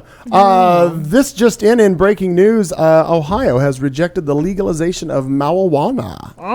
So in their election for today, Just cross them off the list. What was the final? What was the total? Hi, I Annette. don't know. I just saw a headline pop up, but I don't have counts. I'm sure we can Google that and find out more. There was something in there about who was going to grow it too. I feel like there was a part there was some sort of a magical lottery of 15 people that got to grow it. who got to grow it only, and it when like five of them were direct descendants of former President Taft from God knows how long. I don't know when Taft was in office, but Didn't he die in the bathtub? Wasn't he the fat one? I don't remember all these. He was the things. fat one. Yeah, died So in the bathtub. there were Oh, they had a special bathtub made. I think he died in the bathtub. okay, good to know. Two Update. stories. Two things there. So there were an interesting group Wait, of stand by. So people. What? you're saying that they It said rejected in the rejected? in the headline that I All right. saw. But their other thing was like who got to grow it, and I think they were, they it felt like that was like a measure to get people to vote no on both. I don't know. It seemed kind of a sketchy thing to put together with it, so that people would think like, oh, we can have pot, but we're going to be like, we've already made like, what's that word? When the cartel, like we've already made a drug cartel. Oh. Yes, we're going to make it legal, and we're already going to start a problem with a monopoly. Like, it felt like it was kind of rigged. Yeah, it did feel funny because whereas like in Colorado, you could apply for it, you could grow under certain amounts and all this other happy shit, as opposed to 15 select people, randomly selected from these 15, and that's how they did. Breaking. Here's some Anderson Cooper's on here now on the old CNN coming up with some election results. Anderson, tell us what's up. We'll have some more from him, I'm sure, coming up in a minute. And by the way, they're really crappy about you using their stuff. That's why you very rarely see anybody like refer to a CNN story. You know how they'll go back and they'll show something off of Fox or something. Or an AP or something. I guess CNN is not so friendly. Well, I would go to MSNBC, but they are pre-recorded shows right now, and CNN I at least know is live. An election that MSNBC didn't even bother to cover live. No, didn't We'll care. just get you tomorrow. Yeah, actually, no, but earlier there was a live show that was showing me election results. Anyway, did you want to do a story, Al, or do you want me to continue on? Continue. Well, Florida police are currently searching for someone who continues to drill glory holes in the men's bathrooms at Treasure Shores Beach in Vero Beach, Florida. The Smoking Gun reports. Brad Dewson, a municipal employee, contacted the authorities last Friday after discovering a circular hole drilled into a divider wall separating the urinals from the toilets, and that is a quote. Dewson told cops this wasn't the first hole he'd repaired, according to the report obtained by the Smoking Gun. Quote, based on the location of where the hole was drilled, it is commonly used for male subject to place their genitalia through it and have oral sex performed on them, a sheriff's deputy said. He makes it sound so sexy. He does. Again, police do not have any information about the persistent glory hole creator, according to a police report, which the Smoking Gun notes does not describe the size of the most recent hole. The case interesting. The case interesting details omitted. The case is currently listed as inactive. Now, I got two things about this. One, it's really just the one thing that goes through the glory hole, though. 2 times. Well, yeah. Oh, no, right. It's 2 times, hopefully more than twice. It's the stem, not the leaves. Whatever. Two pump chump. It could be. I love that. Well, I'm concerned. Here's what I'm concerned about. In a lot of public restrooms, divider walls are steel or metal of some sort. Well, I see where you had a problem drilling that hole. Those would be sharp edges. Yeah. Now, not necessarily. If you had a nice file or perhaps a grinder or a router. Well, I think grinder is what brings the boys to the playground. If you know what I'm saying. Right to the yard. Fuck the milkshake. Milk lemonade. But so there's a little issue with the fact that in the glory holes where hand soap is made. Icing. No, whiteout. Was it whiteout? So whiteout, damn it. It looks like mother of pearl. It's lovely. The first time that hand soap dispenser kind of hand soap became popular, I'm like, who designed that? Gay men. Yeah. Sure. Oh, heavens. There was a fairy on that tree. Just the stem, sir. Can't You didn't do either of your two things. Oh, the sharp, rough edges. What was your second thing? How much time did they... Well, I don't know how big they decided the hole should be. I mean, what are they basing this on? I mean, there's a lot of different drill bit sizes. So, like, are you going to be generous with the room? Because you can't have the hole too big. Well, you don't want go that by too tight neighborhood. either. Go by... That's racist. You're racist. Well played. You had to work really hard to get to racist, but it kind of was. Well, sure, because from what I understand, we just lost a couple more Asians. Maybe in Chinatown it'd be smaller. Or gain some blacks. Yes, Just a guess. Pet with one, you push away with the other. Stroke and pushing. Yeah. Yeah. Coked up, gun wielding Indiana woman. Wait, that's not even the punchline. Oh, that's not it. Leaves blow up doll and poop covered sex toy on porch. Oh, yay. Where does she? Do you have an address? I recommend you clean it. Oh, heavens, yes. An Indiana woman. There it is right there. Legalized marijuana in Ohio. I'm sorry, Kat. 65 to 35% against it. Wow, that was not even close at Not all. even close, yeah. Not going to Ohio. As it turns out, the Ohio marijuana measure was a little bit less loosey-goosey than perhaps the Colorado. It would have allowed consumers 21 and over Uh-huh. to purchase and smoke and carry pot. But it would have also given exclusive rights to grow marijuana commercially to 10 sites. Those sites 10. would have been in blah, blah, blah counties, but limited to just 10. Yeah. And it was like an instant cartel. And I think that was one of the things that they said that was kind of, it felt like a Frankenstein of a bill that they had done with the people that wanted it, and then the people that didn't want it were like, well, let's throw this in and maybe we'll kill it. Yeah. Right. It didn't feel organic, if you will. Oh, good. That's a nice It was one. very Yeah, no, Monsanto'd. it just in a quick review, I'm sharp today. You are. Have some coffee. yeah, it feels to me like it's probably a good thing that one Didn't that go. one Yeah. failed. Yeah. Agreed. I love that Levi knows exactly which house makes a better glory hole. Oh, a beach house bathroom has a. Oh, good point. So someone in your story was covered with smart. poop. Well, there Ray, wasn't continue. Levi. I wasn't worried about rust coming I on feel like your I'm just gonna have to start junk. all I was over more again. concerned about getting cut. Yeah. Well, splinters from the wood too. That's not. I mean, you got to use that sander on every. Again, like just sand it down, smooth it out. Take a moment. Take pride in your work, glory For hole real. cutters. How about some? We cried union. How about some American craftsmanship exceptionalism up here? in this bitch? You know what I mean? Right. I want some creativity. I want some craftsmanship. Well, I Take was- some pride in your work. I was Look thinking if they were for the prepared, they would have label. some sort of a grommet to go around the hole to protect you from sharp edges. like a nice silicone grommet. Yeah, Well, which that'd be actually nice. could be confused with a cock ring. I'm thinking, depending on how you For do it. real. Well, because same song. Twisting your words, Levi. You're from New York. I think they come pre-twisted, don't they? Oh no. Wait, was it state or city? I didn't catch No, that. he lives in Phoenix now. Oh, welcome. Kat, did you have something else? Yes, there's still poop on a porch. Oh, there is poop on a porch, as opposed to poop on your story. Coked up, gun-wielding Indiana woman leaves blow-up doll and poop-covered sex toy on porch. That's where we got off the train right there. All right. In fairness, I only read the headline to this. But it felt like it was a good one. An Indiana woman was arrested Saturday after she attempted to leave a blow-up sex doll and a poop-covered dildo on someone's porch. Then pulled a gun on two men as she was trying to flee the scene. According... I'm going to leave this right here. Don't touch me. That is. according to Channel 6 News Indianapolis, the Johnson County Sheriff's Department... Johnson County, really? The County Sheriff's deputies received a call around 10:30 p.m. on Saturday around a disturbance in which a woman tried to leave something on the porch of a home, then produced a firearm. According to the Sheriff's Department, a deputy responded to the scene and pulled over 56-year-old Chris Weimer.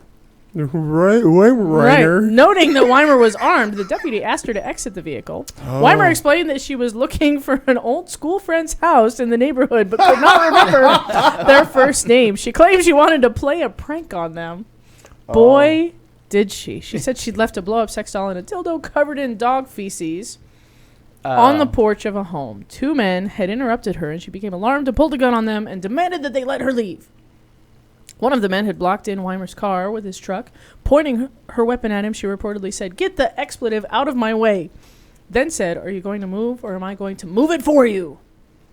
It was not clear whether or not she had an attorney. Now, couldn't she have benefited from the previous story's mood-stabilizing candy? For real. She 'Cause wants a trick-or-treating better neighborhood. Bitch got a problem. And I don't understand the prank. I don't know. Why would a dog poop-covered dildo-inspired blow-up doll make a swell gift? You know what? I think things are a little fancier in Indiana than they are here in Phoenix. I feel like maybe we're just a little bit behind that.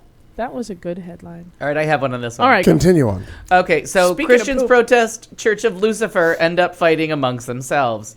Some Christians are having a little trouble turning the other cheek over the Halloween opening of the Greater Church of Lucifer in Old Town Spring, Texas. I mean, you know you're in trouble. Around 40 protesters showed up on Friday evening with signs bearing messages like "God yes, Satan no," and "Satanism is not an American value." Most of the protesters weren't locals, but had come from around the United States, according to the Houston Press. But the Luciferians, I like that, as they call themselves, aren't exactly the devil worshippers that some presume them to be. In fact, they don't worship or even recognize any greater power at all, their website explains. So what do Luciferians believe? Lucifer is a symbol of self-liberated thinking, being different from the herd.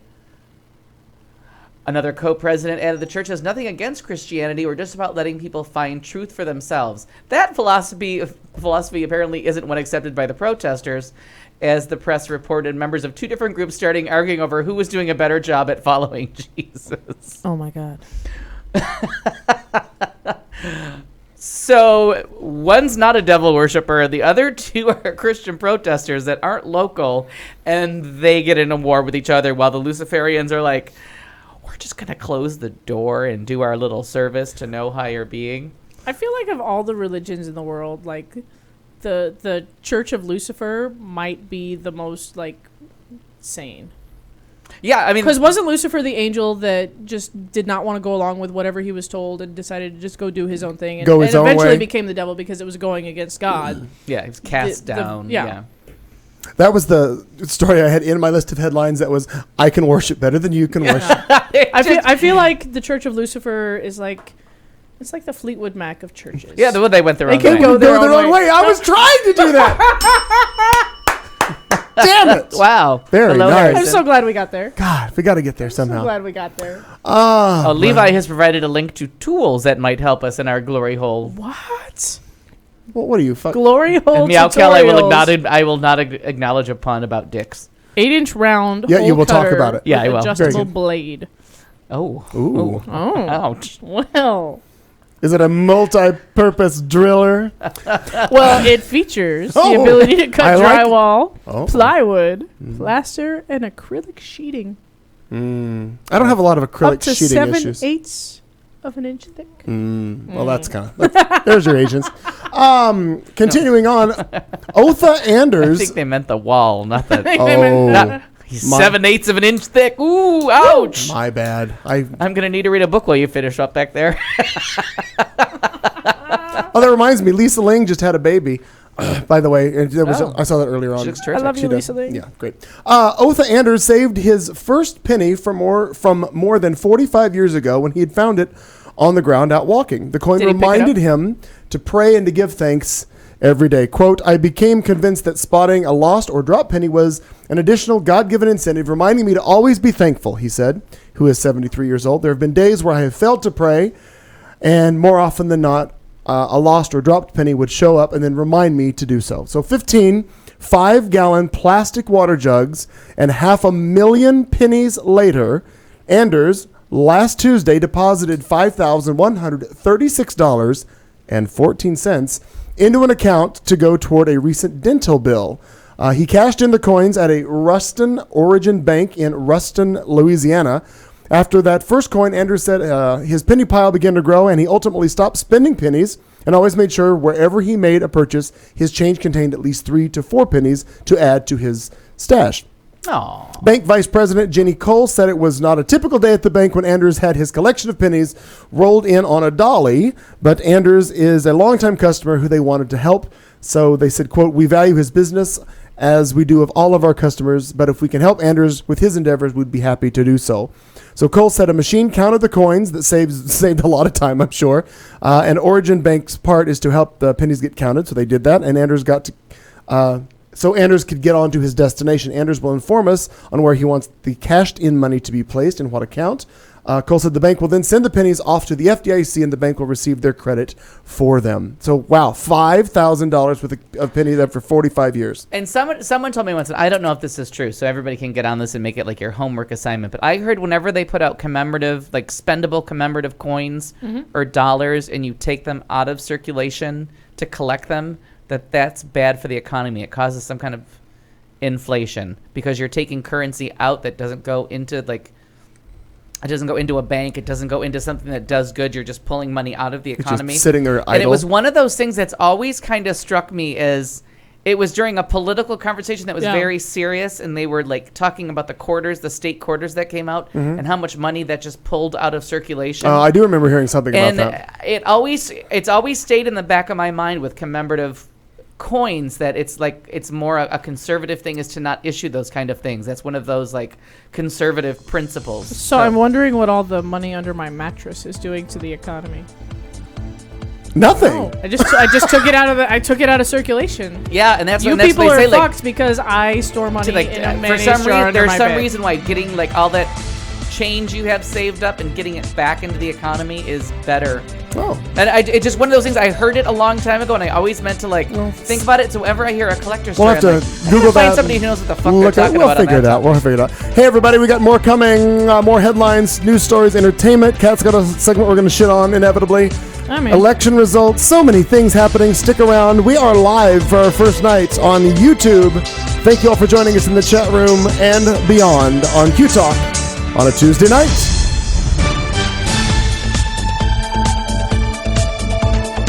You've been listening to The Show on Q Talk America.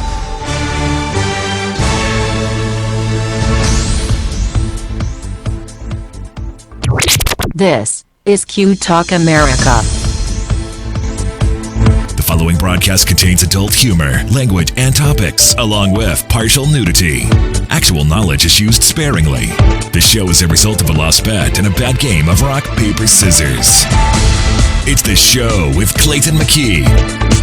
And now, a man with a face for radio, Clayton McKee. Hello again, everybody. It is the show. It's Q Talk America. I'm Clayton McKee at the helm of the ship. Yeah. We don't know where the ship's going, but I'm leading it. Are we at sea yet? Ooh, we could be with some of those ships at sea. Hello. Oh wait. Why aren't we at sea? have Oh, a she s- does need an at-sea We photo. need an no. at-sea photo. Something with semen in it. I don't know. Or at least Can a you sailor. find? Can you find? Can you find an ocean in that? Find the Malaysian plane. Spin the globe and find Malaysian We plane. can't spin. Oh, it'd be fun. In your mind, it just fun. It's just fun, yeah. Oh, right there. Malaysia. No. Flight 800. I South don't know. America. I don't know. And why does CNN just jerk itself off over plane crashes? It's a little weird. Maybe they've got a dog in that. I mean, fight. I know Maybe they they get watched bigger- a lot of Grey's they're- Anatomy. Plane crashes, like, if it bleeds, it leads. No. Plane crashes, notoriously high ratings. No. And so, but it's like CNN is like the only bone that dog's got. When a plane goes down, Jesus Christ, how many experts do you have on this one topic? They're very busy. All right, kids, before we continue on anymore, as we do at the beginning of every second hour, we have to do a little thing we call our drinking disclaimer. It goes a little premature cutting off. Goes a little something like this. And now, a drink along. I tried to type shit We when you're all dare talking. you stay awake during this royalty-free music and to play a drinking game with us. If you are currently or soon to be driving a car, you cannot play. If you are presently the primary caregiver for children and or the elderly, you may desperately want to play, but no. If you are listening from a rehab facility, you are disqualified because you already hit bottom. And that means you already won this game at least once. If playing this game is in any way illegal for you, put the bottle down and make better life choices. There is no good in your goodbye, and there is no lifeguard on duty, so you will be swimming at your own risk. Tell your lawyer to take the fucking day off. You can't sue us. We warned you. Good luck.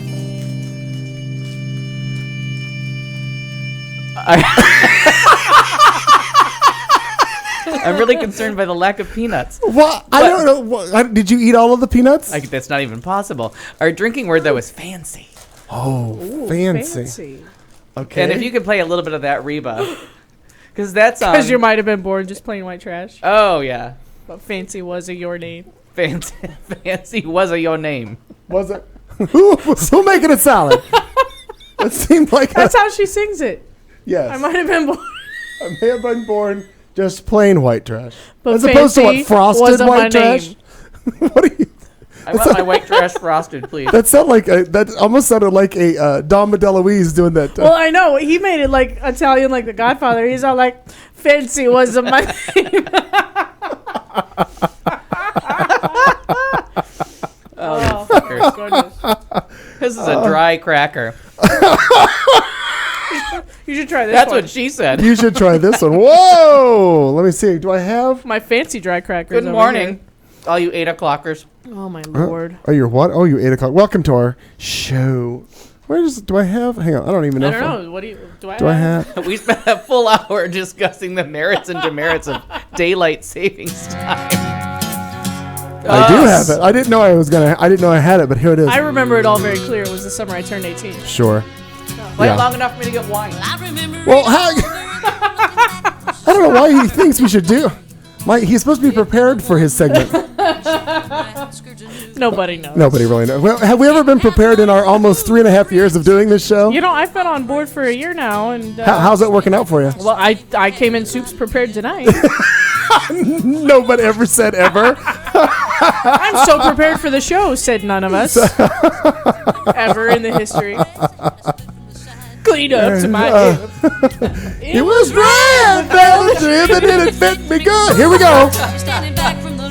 Oh, we're gonna get so copyright infringed on this. Oh my gosh. Here's your one chance, fancy, don't let me down. Well, you're not making any money on this show. All right, we'll come back to And that's fancy. why. Yeah, the Give singing. all your good love to Reba. You know what I mean? Like, hand over our Because we're cash. singing. Yeah. Okay, true confession. Yeah. I've only ever heard that song in karaoke. I've never heard the real version Oh before. my God, shut up. Well, that's not even the original version. Bobby Gentry did the original version. Like, it would make any fucking difference to you. Yep, only ever heard that at karaoke. Yeah, yeah. It's better when Reba does it. Yeah. And she comes out in a red dress. It's pretty fancy when I do I it. think I've pretty much seen it done by every drag queen in North America, and it was fancy every time. Fancy, fancy, fancy. They I may said have been fa- born just plain white trash. Fancy don't let me down. I don't know Oh. what it is. It's one of those like story songs Uh-huh. that you're just like. It's an uplifting song about selling your I daughter thought that was into Casey child Kasem prostitution. reincarnated. It really is. It is. I honestly, the first time I heard it, I'm like, Yeah. who thought that was a singable story? Like that should be on like. Karaoke Adam favorites Walsh. that are horrible Yeah. are Sister Fancy is about child prostitution. I Think We're Alone Now is just a date rape scenario. Oh. I think we're alone. There doesn't seem to be anyone around. Yeah, tackled me to the motherfucking ground. Yeah. I'm on the ground. And Which he's whispering in my ear. I think We're Alone Now could also be called, parenthetically, There's Always Room for Jello. If we're going to put it into a Cosby The Bill term. Cosby, Yeah. we can Cosby this shit. Sure. And what's the Kenny Rogers song where he's like paralyzed and can't Oh get my it God. up and all that shit? It's not Lucille. It's the other one. Kenny Rogers has a story song with a lady's name in it, and she's just awful. Like he lost his legs in Vietnam or some shit. Holy God, that crap. sounds I don't know terrible. anything about this. Now, a lot of bad things happened to his face over the years. Yeah, you've picked a fine time to lose me. That's Waylon Jennings. No, I picked a fine Time to leave me, Lucille. Isn't that Kenny Rogers? No, that's Waylon Jennings. Oh, then Kenny Rogers is definitely. It's definitely his song where he's paralyzed. It's horrible. And you're like, It's not Lady. It's not No. Islands in the Stream. not lady. My legs are gone. Lady! Hey, lady! Dance break. Dun, dun, dun, dun, dun.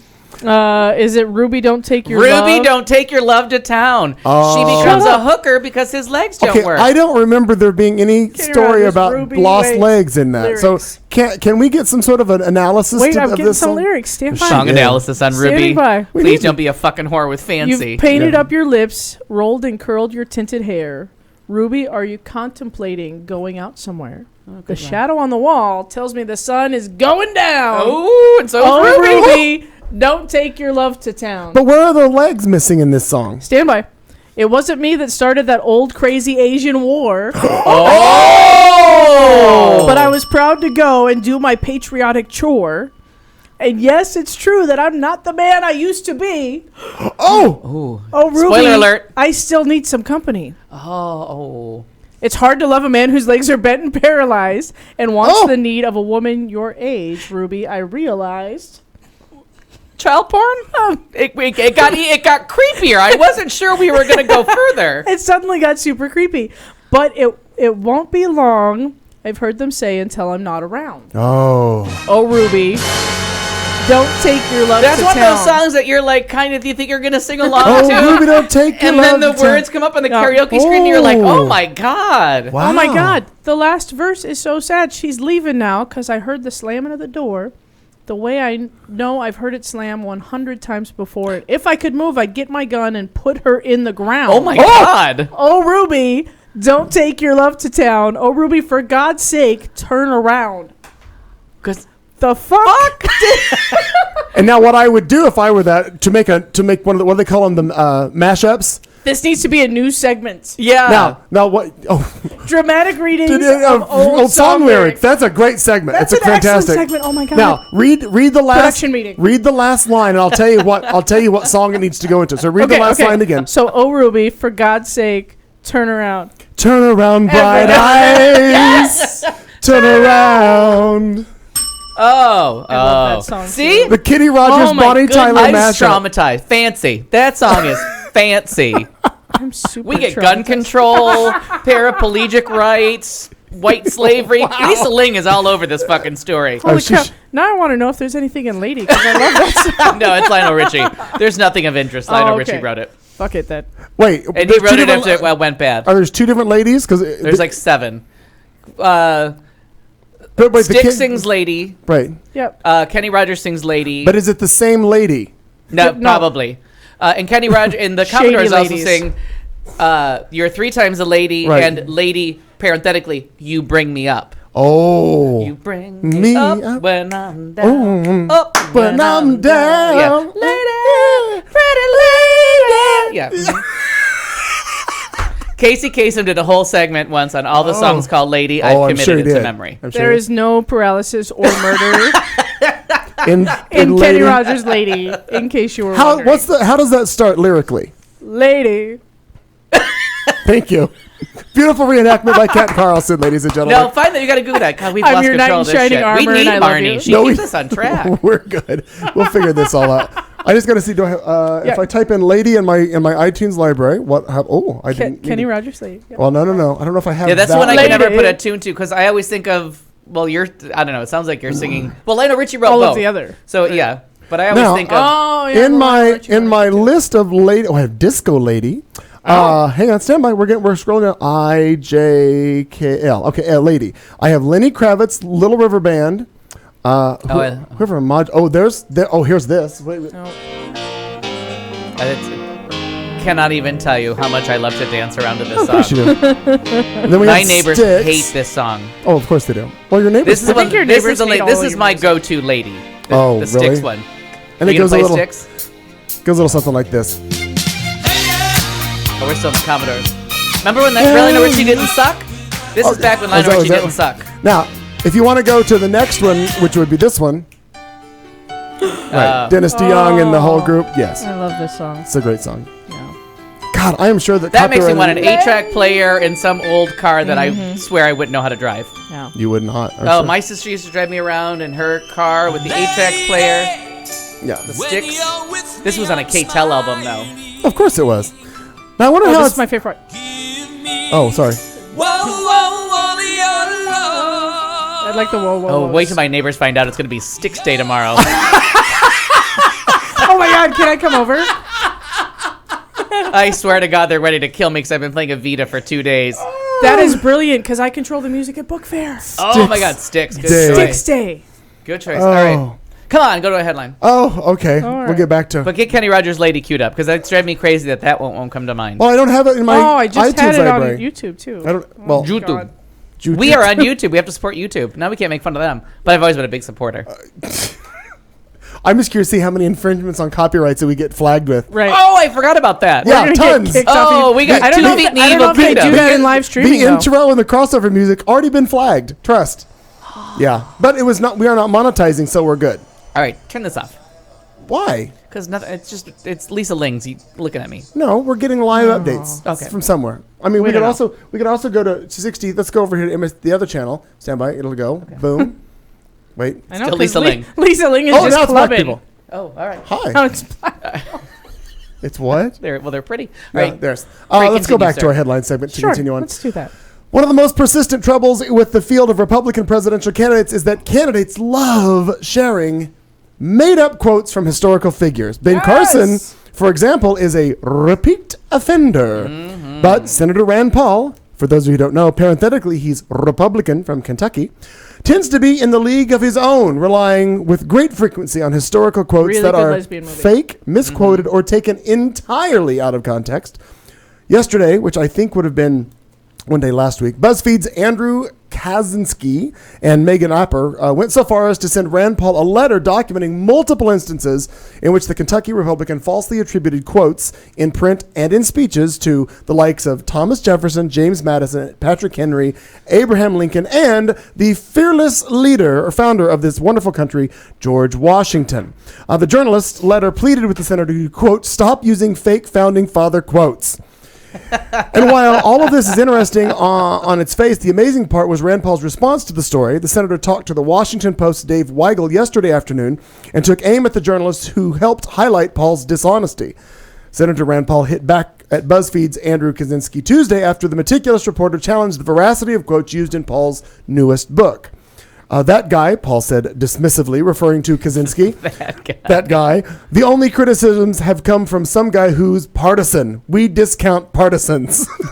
Paul added that the journalist who helped document the senator's falsehoods is, quote, an idiot. It's hard to imagine a worse response, actually, from a political figure. Look, no one likes getting caught doing something wrong, but Rand Paul, on the heels of his plagiarism controversy, in which he repeatedly presented others' work as his own, has peddled historical quotes that are made up all the time. He used these quotes to make specific, substantive points about society and political policy, all of which rested on a foundation of nonsense.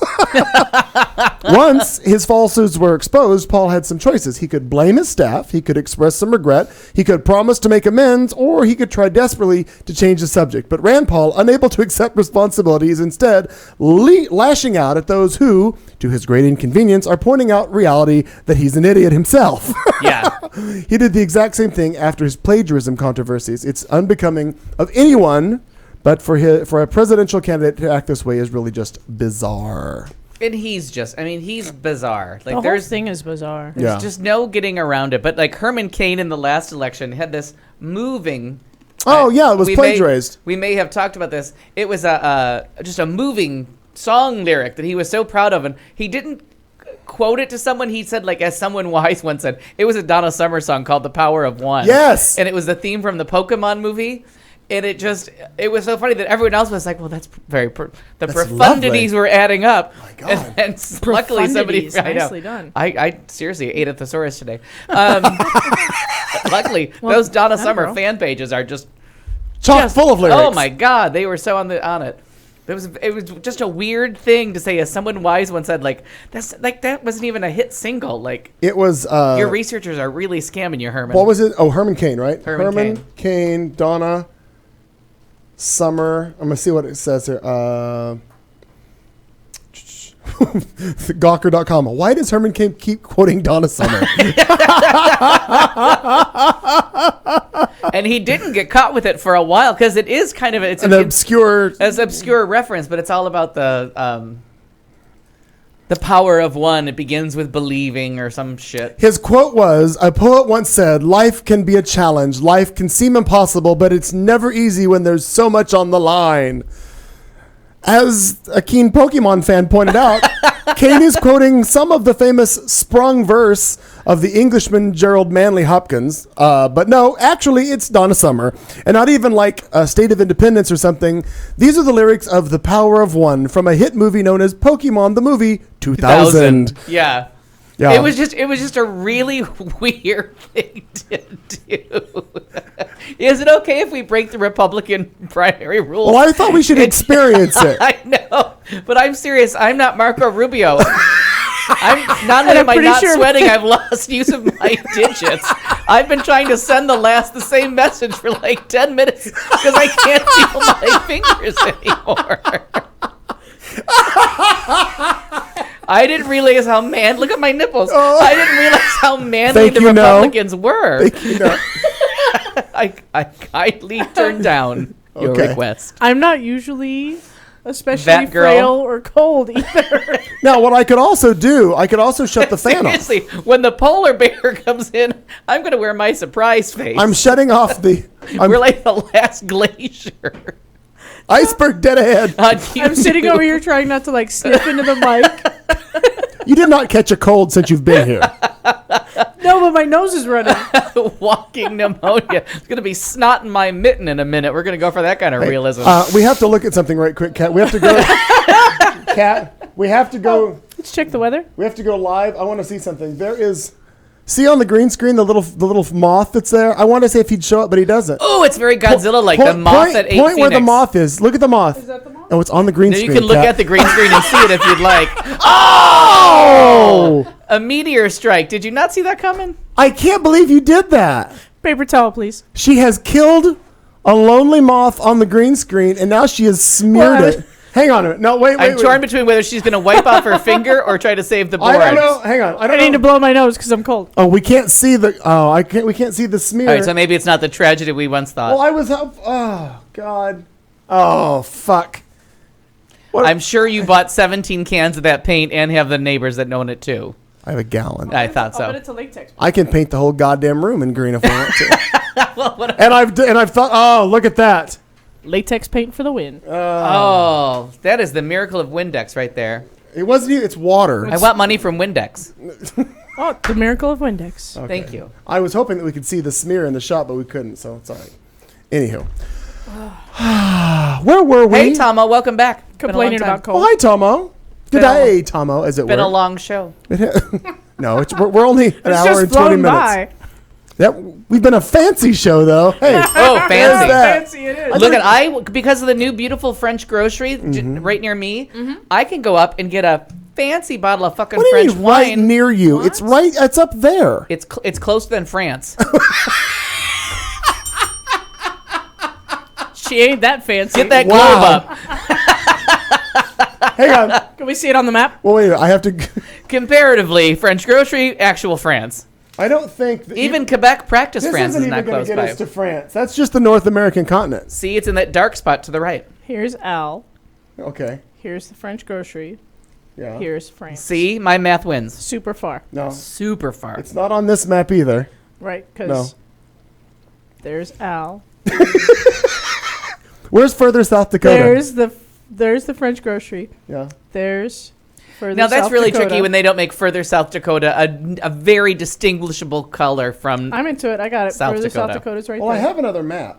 Oh, Wait, where did Let me see the other map. Where'd the other map go? We have my another goodness. map. We have Do either multiple of you have a maps. headline?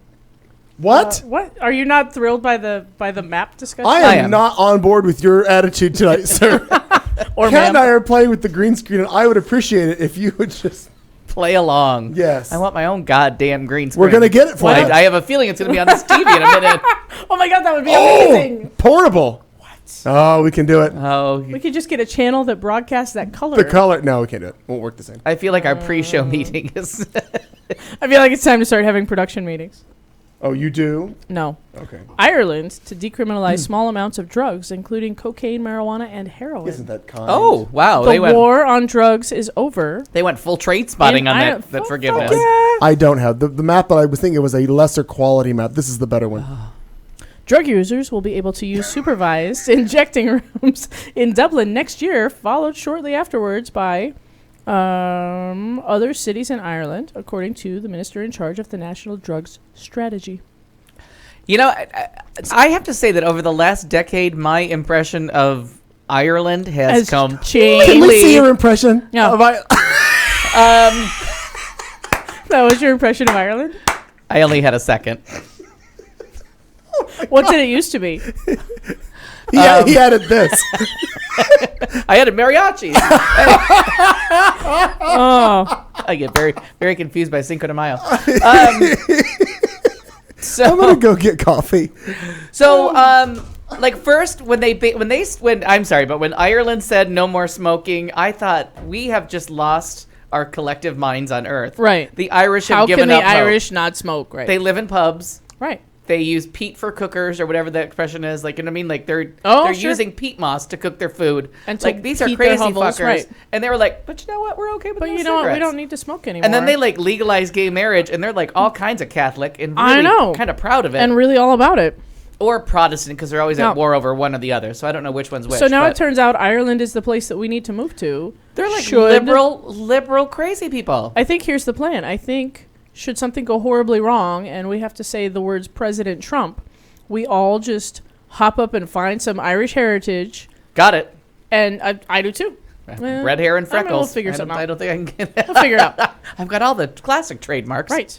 I'm sure there's some Irish in there somewhere. I got all the other European countries covered. Well, you're white. I mean, Right. Yeah. Yeah. So they'd let me in. So Blend then right we in. just, if God forbid that ever happened, we just up and head on off and start drinking some Guinness. Like, I'm in. they're not smoking. They Not seem to smoking. like their drinking. They ended the war on drugs, gay marriage.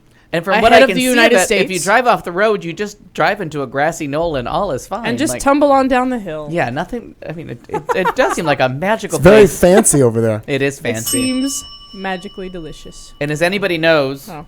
if it's worth buying in green. So I'm pretty much locked in on the Irish theme. Speaking of which, is there such a thing as like a yellow screen that we could put behind Al so that he shows Why? up? No. Oh, We can't even. That color won't even work. that's what I'm saying. I don't own a color that shows up at a green screen. It's been like the joke ever since Girls Will Be Girls, the movie where she. You know what? I'll bet I know where you could borrow like a black V-neck. By the way, for those of you playing along at funny. home, drinking word, fancy. There is Fancy. now. There's so much going on in this room. I mean, There's way too much. I'm not even sure where I'm looking anymore. I I'm know. like, I just Let's- have to drink to turn down the buzzing from all the monitors. There's like 5 iPads, 3 TVs. best show ever. There's a lot. There's a lot. We're a very busy show. I know. All right, next Alfie, story. do you have a A headline? gruesome story come out of Grand Haven, Michigan, has residents at this small town shocked and disturbed. Jeb! Marjorie Reynolds, who is 91, was described as a quiet elderly woman who waved at strangers and neighbors as they walked by. But Reynolds had a more sinister nature, as neighbors are learning. After 19 missing neighborhood cats were found dead in her home. Dun, dun, Dun! Oh my god. Not just dead, however, but skinned and cured. Oh. With some of them made into purses. Yes, purses. Reynolds explained to Practical, authorities. fashionable. She explained to authorities in her recorded confession that she had taken up a hobby of arts and crafts. Well. Reynolds said that the neighborhood cat would come to her all the time, so she would feed them. But it was when one of the neighborhood cats died that she brought it into the house and decided, well, we just won't have it go to waste. She said the first handbag turned out so beautifully that she kind of got hooked on it, she said. John Williams, the detective of the Grand Haven, Michigan Police Department, said, quote, she is still denying that she killed any of the cats. It's just that they all have, quote, mysteriously died. Oh, dun, Dun, dun, dun, dun, dun. But we're having trouble believing her at this point. 19 cats is a whole lot of dead cats, he says. Reynolds reportedly has a history of dementia, and family members are saying that her mental issues have definitely played into her role as cat killer.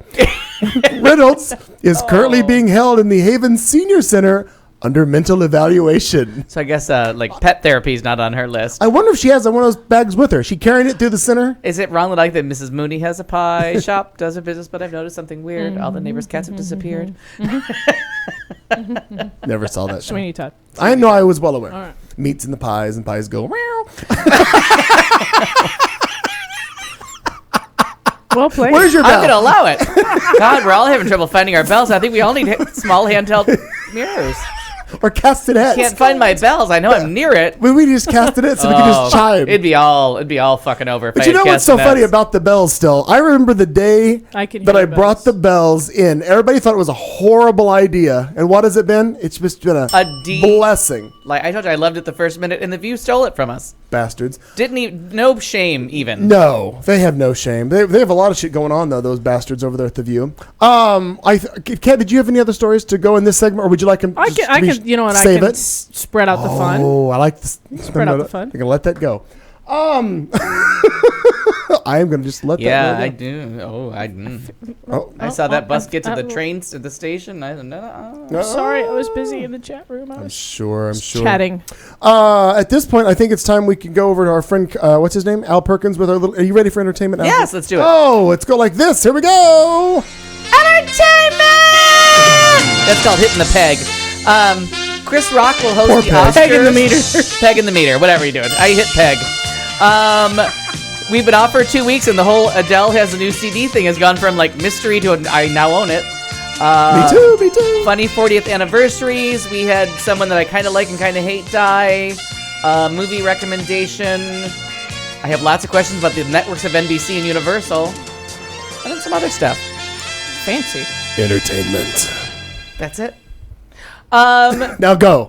Now the funny part And is that scene. Yeah. as we left the studio last Tuesday, rumors were abounding based on some kind of open letter that Adele wrote to, I don't know, wherever you write open letters and people find them.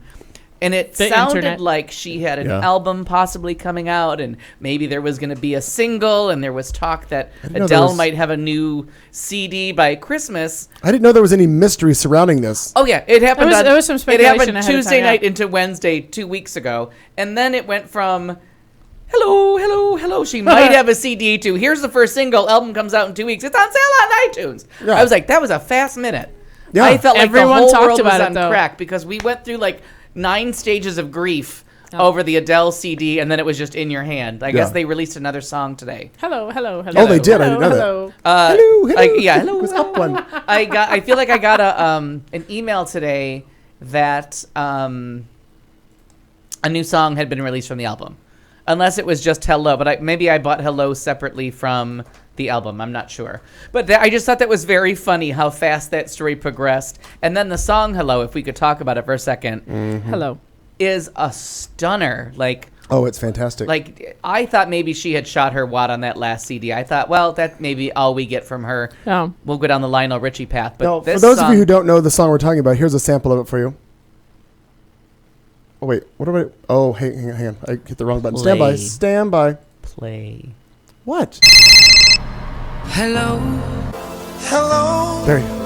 is it me you looking for? And we hung up. There we go. Hello. Hello. But it's just a gorgeous song. It's beautiful. Melancholy, perfect for a fall autumnal evening. The remixes are fantastic, too. I've been digging those up off of different websites. As DJs have gotten a hold of them and they've redone. Oh yeah, I'm enjoying the we hell must out of them. discofy everything. Oh, absolutely. Nothing may be left If I can alone. find the Giorgio Moroder version, I'd be thrilled. Yeah, I'm sure he'll get to it too now that he's back in Pants. business. Was it Pants and Coats? Pants. Boots and pants. Goats and Boots pants. and Boots and pants. Chris Rock is set to host the Oscars again. He was funny the last time. I'm very happy with that. He's Stands to reason he might mildly be funny reverent again. and mildly irreverent. He hits all the right notes, I think, when he Okay. does. I think this will be a second time. I feel like it's a third, but I couldn't find a second year that he hosted it. I felt like it would have been in the third time. Rocky Horror and Bohemian Rhapsody, as it turns out, were born on the same day. Oh. So they've been making a big deal over the past month about Rocky Horror touring, the movie being released on Halloween 1975. Funny stories all over the internet. Is Entertainment Weekly got the cast together for a photo shoot, the remaining cast, and they kind of talked to each other, and it turns out they don't know each other. They did the movie and that's it. Yeah, they did the movie. They had not stayed in touch very much. And there were some rumors over the years that Susan Sarandon, well, there wasn't rumors, but there was a thought that Susan Sarandon was never going to win an Oscar because of Rocky Horror Picture Show. People were never going to choose her name on a ballot because of Rocky Horror Picture Show. Okay. And then there was a lot of talk that she was very embarrassed by it and would she didn't and never wanted to address it in interviews. She always wanted that to be kept shut. Turns out all bogus. She never knew the movie was released. She was very sick when she got pneumonia when it was filmed. I remember hearing because it was that. filmed under just completely Horrible, awful right. conditions, like the roofs in the studio raining constantly. The scene in the pool, it's actually cold and rainy, and they're freezing to death. And the doctor Wasn't that one of Ethel Merman's pools? Wasn't there a? Oh no, it's in London. It was all filmed Oh, in London in a studio. I'm sorry. I and, thought there was a connection to the old swimming movies to that one. Yeah, she had walking pneumonia through parts of the filming. And just all the stuff through it. And she didn't know it got released because it didn't get a very big release. And I guess she was not in New York at the time, or LA, whatever city it was. She didn't know it got released and kind of forgot it existed. It was a paycheck. She did it. She was kind of embarrassed by it because she couldn't sing, but never really thought anything of it. And the funny story was she was doing The Tempest with Molly Ringwald when Molly Ringwald was 14 or 15 years old. And Molly Ringwald was like, oh, I know who you are. And she was like, please tell me you have, because her movies were a little bit more adult. She was kind of like, what do you know me from? And when she told her Rocky Horror Picture Show, she's like, I've never seen that. Where did you see it? Video didn't exist yet. Right. It wasn't a medium. Yep. Sure. So Molly Ringwald, as a teenager, took Susan Sarandon to See the movie. theater where it played every weekend in New York. I think it Wow. was the Waverly. And showed it to her, and the audience reaction, and Susan Sarandon was thought it was hysterical. Because they acted the movie out. But but there was nobody was like keeping track of box office grosses on that movie ever. She had no idea. So then she made a movie a few years later with like Natalie Portman and all these girls who were in their teenage years, and they were talking about the start of their careers and stuff you might do. And she's like, so she takes younger actresses that she works with if they're in a place where they're playing the Rocky Horror, and she takes people to see it to be like, or you could do this at the beginning of your career and then figure out what to do. Right. And she didn't know it haunted her. So when people would ask her about it, people thought she was being kind of vague, and she was like, I don't really have anything to say. Like, she was unaware for years of the phenomenon, and then when she was like, okay. So I wonder how that's tracked. I mean, I would venture to guess now, based on the fact that obviously there's downloads and there was DVD sales and so forth. But back in the day, like you said, there were no other mediums other than it was a legitimate film that you went and saw on a projected screen. How would for royalties and sales, how would they have ever tracked any of that? I will check Box Office Mojo and see if it even, because some movies don't even make the list on Box Office Mojo. My but I would think website. because obviously DVD sales now, VHSs back in the day. Oh, but downloads, definitely with VHS, streaming. and they had a. So she's got to have received residuals over the years from this. Has to have, I would think. It just depends on what they What signed up for and what at their the contract time, was. and what They the may have contract just been a lump sum, get nothing out of it, kind of a thing. Yeah, it no was a very satisfaction. strange thing in that she said she understood, like, once she was in on the joke, then she understood some of the questions, and she's like, people always ask me the question, like, I was defensive, and she was like, it's fun. She's like, it's a funny thing that's still, like, it should have died that weekend. Like, why is it? It's still there, so I'm in it. People like me from it. It's almost, I would compare it somewhat to the story of, well, no, I guess you really can't compare the story, but I think of Faye Dunaway with Mommy Dearest, where she does this movie and was supposed to be like the biggest thing of her career or comeback, and then it just killed her. Kind of on the same parallel as the difference is that she didn't know that she made this movie, had no idea that it actually had become anything. Right. She forgets about it and succeeds in spite of the movie. Oh no, you have that backwards with Faye Dunaway with Mommy Dearest. No, I know, but it went the other way with Faye Dunaway. Oh, she makes a movie it's supposed to be a big thing, and then boom, it kills her. The reverse happens for Sarandon. In a movie that although people in Hollywood did not want to see one of their queens taken down like that. That movie got bad-mouthed for... Which one? Joan Crawford. Okay, so Mommy Dearest. Like, people did not want to see that. And the book was widely discredited. The Christina Crawford book was discredited fairly quickly in the equation. So people were really upset, and they thought it was kind of a bashing of one of the idols. Beloved. So... That got bashed, but if you watch that, like, it's a balls to the wall performance, and when it's often hard to find a leading actress in a movie that's not playing a supporting role to a man, or just supporting with another woman, that is a all out one actress lead role where she just chews on everybody. Like, that was one that she should get a lot more credit for that movie. I'm gonna have to look it up. I think I just saw in the I want to say in the past week there was something about. Oh no! It's the supporting actress who plays opposite her. I guess it's her assistant in the movie. Wrote a book about the making of the movie, and it just is coming out. And apparently, it talks about how Faye Dunaway was on set during the entire movie. Like, she stayed in character the whole time. She was very concerned about it. Everyone making that was very concerned. But then she really thought that was going to be like her shining moment, my shot. And the fact that it sunk the ship. This is the moment. Yeah, the fact that it sunk the ship really, really bad. Kind of took her back. So then, on that topic, Halloween 1975, Bohemian Rhapsody was released, and I just thought, what a fun day that would have been. Like, if you were really with it and on the know, you could have like seen Rocky Horror and heard Bohemian Rhapsody for the first time. Like, you'd be the coolest kid on the block in that story. I think. I just thought that was a weird coincidence that they both turned 40. Yeah.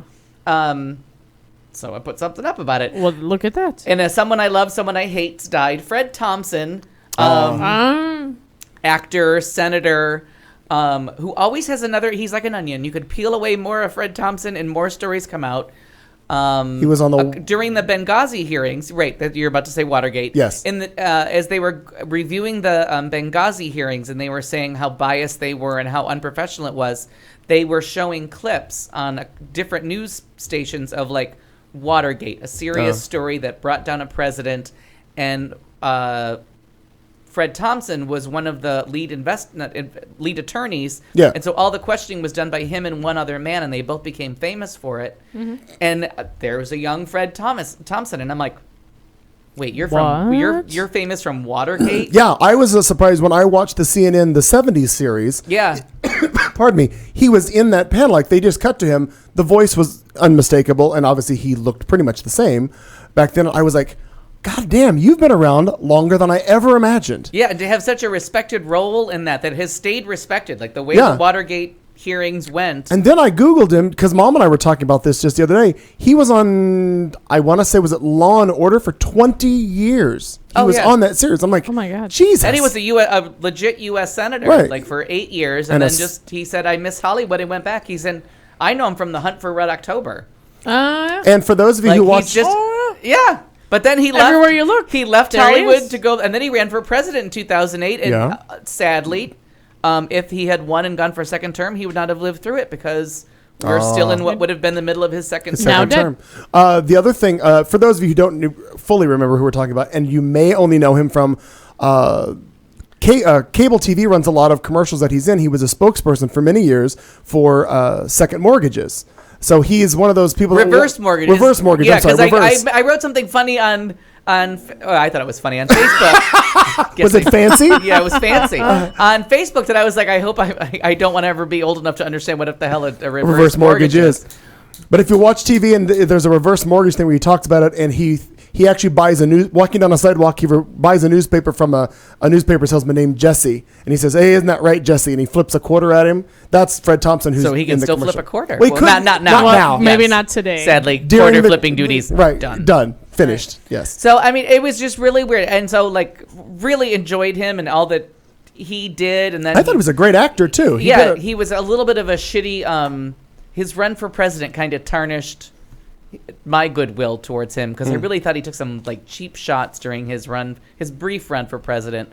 But I was kind of focusing on him because I liked him in so many other things. I didn't know about the Watergate thing at the time, but I knew from his senatorial days that he was very moderate. Like he seemed very agreeable. Like we disagreed on some things, but I liked him on other things. And he was 74, 73 when he just died. Because I was trying to. I didn't. I'll look it up. You can A continue lady on. never asked. Whatever. Oh, where should we go next? So the Walking Dead controversy that we also missed last week. Is he dead or isn't he dead? Spoiler alert, spoiler alert, spoiler alert. Do you know the answer? Is he dead or isn't he there dead? is a spoiler fans. It's called Spoiler Walking Dead fans or something like that on Facebook. Just put spoiler and look for Walking Dead. And it's a Facebook page where they like stalk them on set. Okay. So go to that page and you'll get some answers on there. But the news this week was that his name was not in the opening credits, which makes us think that maybe what people are guessing is wrong. But it was very upsetting. Wow. It was a very upsetting death all on over, the show. all over Twitter. Oh yeah, and it was one of those huge, like, watched it like 14 times the last 10 minutes of that show because I just could not believe how poorly handled it was. So I'm hoping that it wasn't true, but it was really riveting television. Fred Thompson was in his early 30s on the Watergate panel. And Yeah. that's crazy to think. I mean, I'm 46, and I'm like, I'm not even prepared to do that. And you're Yeah. 31, 32 years old and doing it? That's crazy. Very smart guy. And then in I guess we'll do a little bit of politics. Trump is on SNL this week, and there is still... Oh, yeah, he's the host this week for his second time. He is the host. There is a lot of backlash coming from other presidential candidates saying that he's getting... everyone has time. appeared, but it's unfair time. He gets to host, sure. Yeah, and you're gonna come out good in it, like at some point, because you have to stand there and be in the sketches and have a sense of humor and play along. Yeah. And unless he completely storms out, it's live television. I mean, we can hope. Yes, right. I mean, you just don't know how it's gonna play. But he's an old friend of Lorne Michaels, and I didn't realize he's been that. on there at least once. I don't think twice, but at least once he hosted, and he actually hosted and got through it. I vaguely remember it as being okay, but I just think it's a bad idea on everybody's part. Like, if he seriously is, if he's seriously running for president, I think this is going to be what makes it seem not serious. And for the rest of the people, it's not fair. Like, it's really odd. It's very odd. There was much better. There was similar backlash when they decided to have Sarah Palin on the show too, though. Like there was a whole lot of apprehension. I recently read Tina Fey's book. Oh, okay. Yeah. Bossy Yeah. Pants? Yeah. Okay. Yeah. There was a whole lot of apprehension, according to her book, about having Sarah Palin on the show too. So I kind of see where they're going with it, because it was a lot the same thing. Like they were friendly with McCain, and they were, old buddies, and there were connections, and they decided, because they were afraid of Sarah Palin being booed when she was on the show. Right. Because she was so hated. So there was, I don't know. I think it's an interesting But, choice oh my for God, Saturday did they Night do Live. her right? Oh, sure. The they episode did with it very Sarah well. Palin, which is where we, in case you don't know, that is where we get. Oh no. I Can See Russia from My House. No, That I was? get but I get them mixed up. Adele is on the episode where Tina Fey plays her for the first time, but It is Or- SNL where we get that from. But Adele got famous because of Sarah Palin's connection to SNL. I just don't remember if it was the one where Tina Fey was the host, or if it was the one that Sarah Palin showed up during. I didn't that. know of that. But that's why because no one had heard of her, and she was the musical guest. Oh, so she got She was there the are a lot of musical viewers. guest. She was the musical guest on the episode where they did the verbatim interview with Couric. Okay, so that was Tina She was Fey the as musical host. guest, right? Tina Fey was host, and that's why Adele Oh. that Chasing Pavement song got way more airplay than it should have. Was because there was so many more. That was one of their highest rated shows in years. Gotcha. I And didn't the realize- I musical didn't know guest just met the level. Like people were like, okay, not only is SNL hitting on every This mark, lady singing. this lady singing Right. is phenomenal. So it really was a lucky break for Adele. Oh, I didn't know that. So that's very controversial. There's 2 movies about boats coming out. And She wasn't the host. Michael Phelps was the host. Anyway, carry on. Oh, okay. So it was just that she was on it. She was in the cold open. Yeah, and it must have been the first time that she did. No. The first time she did Palin, because yeah, maybe I Because don't know. it was the season premiere. Oh, yeah. it was a season premiere, and everyone had been kind of mentioning that Tina Fey looked like her, or she looked like Tina Fey. It kept coming up in casual, what was at the time new Facebook. So, anyways, Right. I can't remember what the other one is. The other one has a hot man, and he's in the Coast Guard. It looks good, but I can't remember what it's called, so we'll just forget about it. But I've Okay. talked about this book for a couple years now. It's called In the Heart of the Sea, one of the best books I ever read. And it's the true story of the sailors on the Moby Dick adventure, the real life story. Some of it's taken from the first mate on the ship's diary that he wrote. Journal, if you will. Journal, I if feel you like might. that's more masculine. More fancy. fancy. Oh, More, fancy. Yeah, fancy. And it's directed by Ron Howard. It has a Hemsworth brother. I don't know one from the other, but one of them's in it, and he Sure. looks good. But it's just a great story, and they're making it all about the whale, because it's Moby Dick comes from the story of this shipwreck. But the movie Chris Hemsworth. Chris Hemsworth, but the movie takes place is about the shipwreck and how they get around, how they get rescued and saved, and all the damage that they do to the environment as they on their way. cross the ocean. That there's stuff that's damaged from them still. Like this wreck was infamous for so many different reasons, but Wow. there's one island that's now barren because of these people, Oh. and nothing has ever grown again because they burned the fucker down on accident. Like. Oh, I had not But heard. and so the book is a really interesting read if you're into that kind of like maritime stuff. I just wrote another one called Into the Ice You or something wrote- like that. you wrote another I did. one? I wrote a whole book about it. I read another book about one of the ship that tried to go up the west coast to find the Arctic Sea and got trapped in the ice for years, and how that all went wrong. Oh. So I love these stories about 1800s because they had such a different perspective on life, and it's really interesting to read them because like they expected cannibalism. Like they were prepared for these ships to go down and for you to live on a lifeboat for a really long fucking time, and then eventually you were going to eat someone. Like they just knew that they weren't going to see their loved ones. They would leave from Massachusetts, they would go to the Pacific Ocean, they would go all the way around the Cape, down at the bottom of the world around South America, and they would go on these expeditions that were so long and so treacherous. It's like if you ever saw someone again, it would be a miracle, and if they ate somebody, not a big deal. What else? Almost like you had to have a second ship following you with food to make it around With through people. this. Yes. It, And a rotisserie. they're people, so it's fancy. But anyways, it is one of the most. It's a beautifully written book, and the other one I think it's called Into the Ice. I have that at home. It was the last like hardcover book that I read to support a bookstore. And that's a Nicely done. Yeah, really, really nice book. But the other movie is about it's about a famous rescue. It's very Perfect Stormish, and everybody knows that if the Perfect Storm comes on any channel, I'm just done, and I'm gonna lie to you and tell you that I'm washing my hair or I'm that's busy the with George something. Clooney one, right? Yeah, I will blow you off to watch the Perfect Storm. I love that one. I love that movie, and this movie seems very Perfect Storm Ish. Yeah, in the realm of. I don't know which one to go next. Let's finish this off. So we'll do this part because I think we'll all want to chime in the last part. So 2 movies are Brandeis Crisis from George Clooney and Not doing Questlove. Not doing well, but really a fun movie. Like if you liked Argo, this be your movie. That Like, was exactly what I was really thinking it was has compared something to. to say about politics. It And just it's takes what country is she? Bolivia. Bolivia. It takes a true story, based on a true story, based on a documentary of like strategists, like the one guy I'm convinced is Carville. Carville. Is him from the Clinton campaigns because he's bald and he's kind of sketchy. Okay.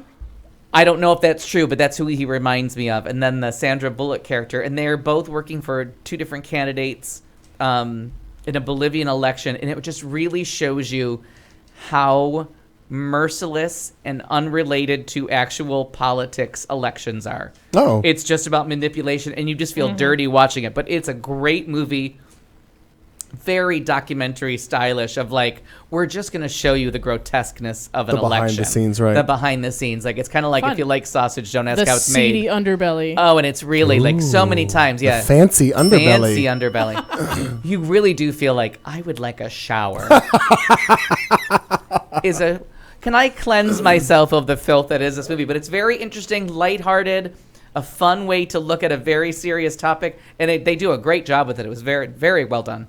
I was surprised that it bombed because it's Sandy Bullock just doing what she does best. Like, Well, they were What's saying. the name of the movie again? Didn't it just Our open? Brandeis Crisis. Didn't it just open this weekend? Yeah, just this One of the weekend. things that I heard, and I mean, it doesn't take a rocket science to figure this out. It Halloween opened on weekend. Halloween weekend. Of course, the Right. box office numbers, but it was also, if I'm not mistaken, the lowest box office of any Sandra Bullock movie to date. right, but it's still going to be Oh, on Sandy. WGN and TBS when you're in a hotel room on a Saturday. It'll be everywhere, and maybe Enjoying next weekend. hotel day. And maybe next weekend it ups the ante in our movie. Yeah, and I would hope so because it really is. I mean, I it's would like to also, see as I like to tell I feel like that people- positive review is really going to bump the box office. Yeah, but I like to tell people there's movies that you need to go see at the movies and movies that are You can okay see to at rent. home. This is you can see this. There's no reason to rush out. Oh. You know what I mean? At your It's leisure. not like the visuals of the movie right, are like so. The Walk or The Martian, where like biggest screen possible, soak that shit in. Right. This is not that movie. Don't Okay. get excited.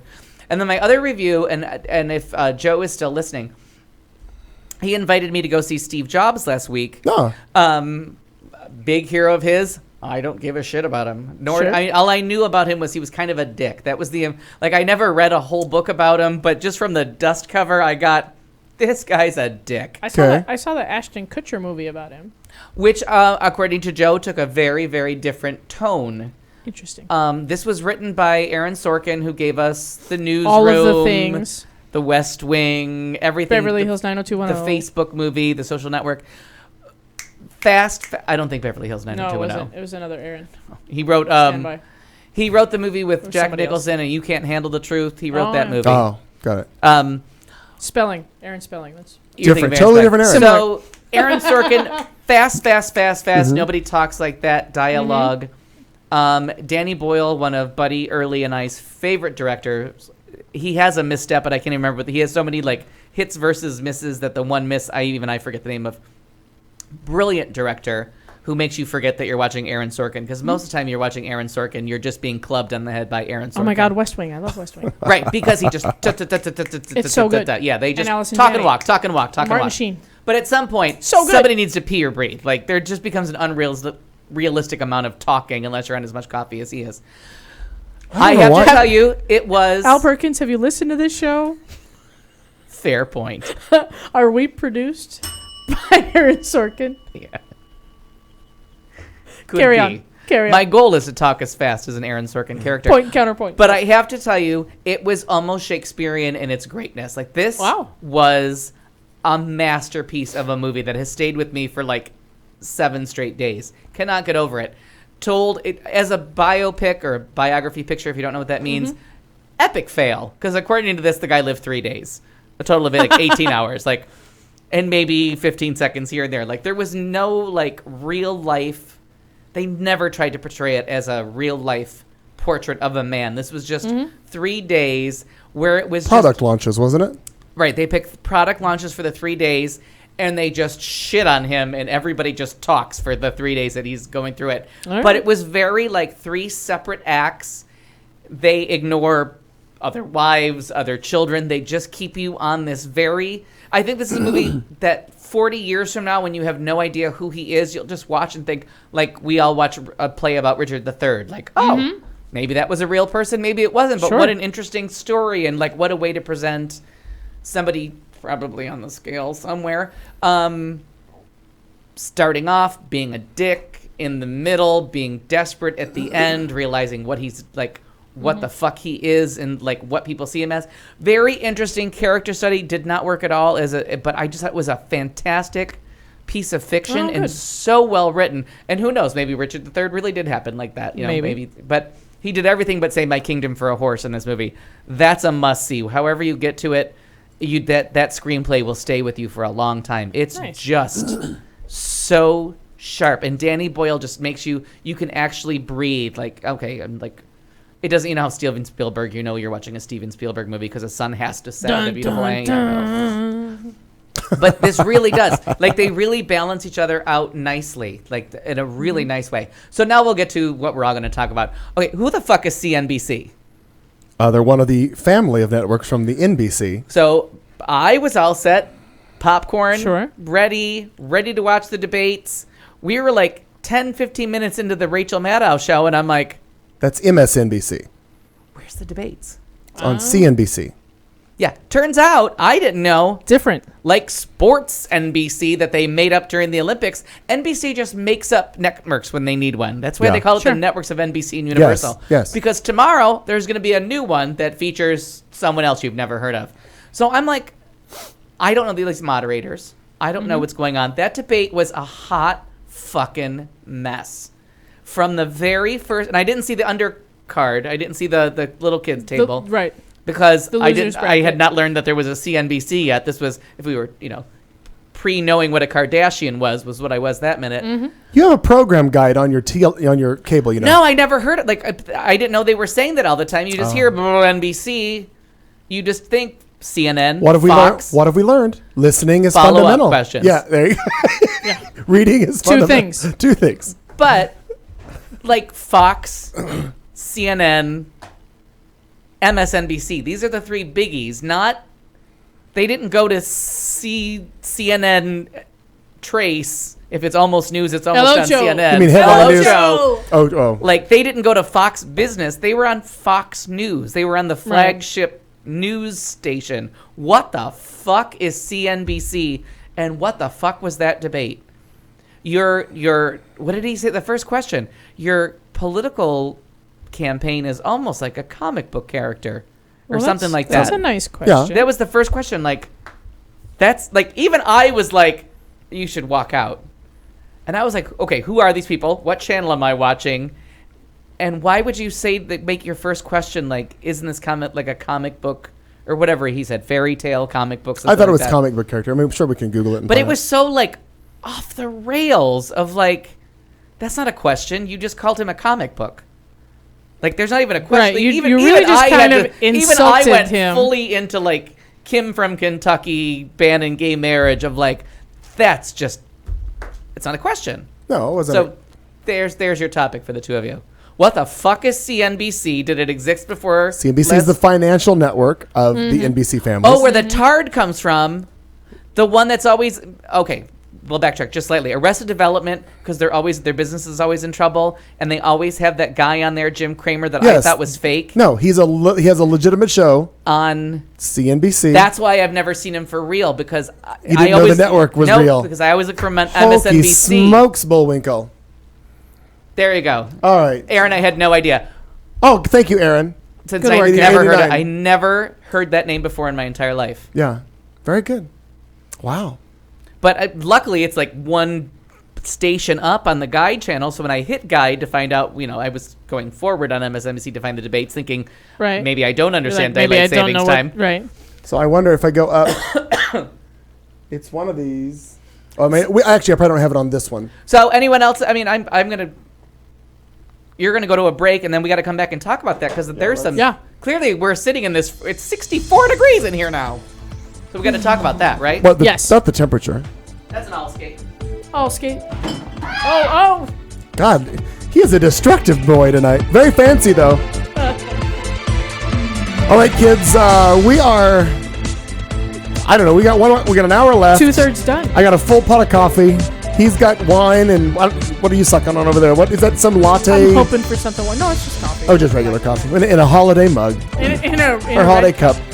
All right, kids. 1 hour to go. We're going to talk more about this. There's a couple things that Al didn't bring up in the entertainment that I thought he would, and I'm sure we're going to get to it. Plus, Kat Carlson, Absolutely. we got a whole segment coming from you. Like 3 topics, yeah. Very exciting. Won't you stick with us? I mean, really, you got nothing else to do. At this point, you might. By the way, happy Wednesday morning to those of you on the other side of the world. We'll be right back in just seconds on Q Talk America. You've been listening to The Show on Q Talk America.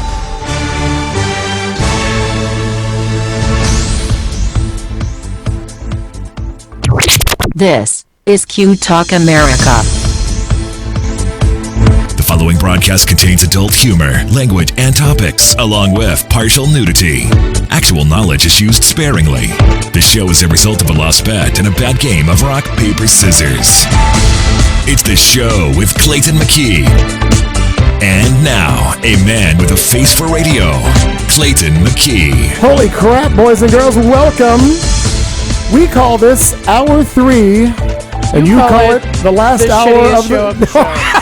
You call it the last hour of the hostage crisis.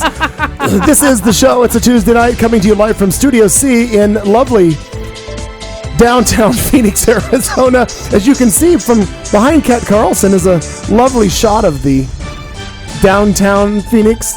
The frigid landscape. We'll have to... Is that Mr. Wilson? Hi. Walking his dog. I do like a cracker.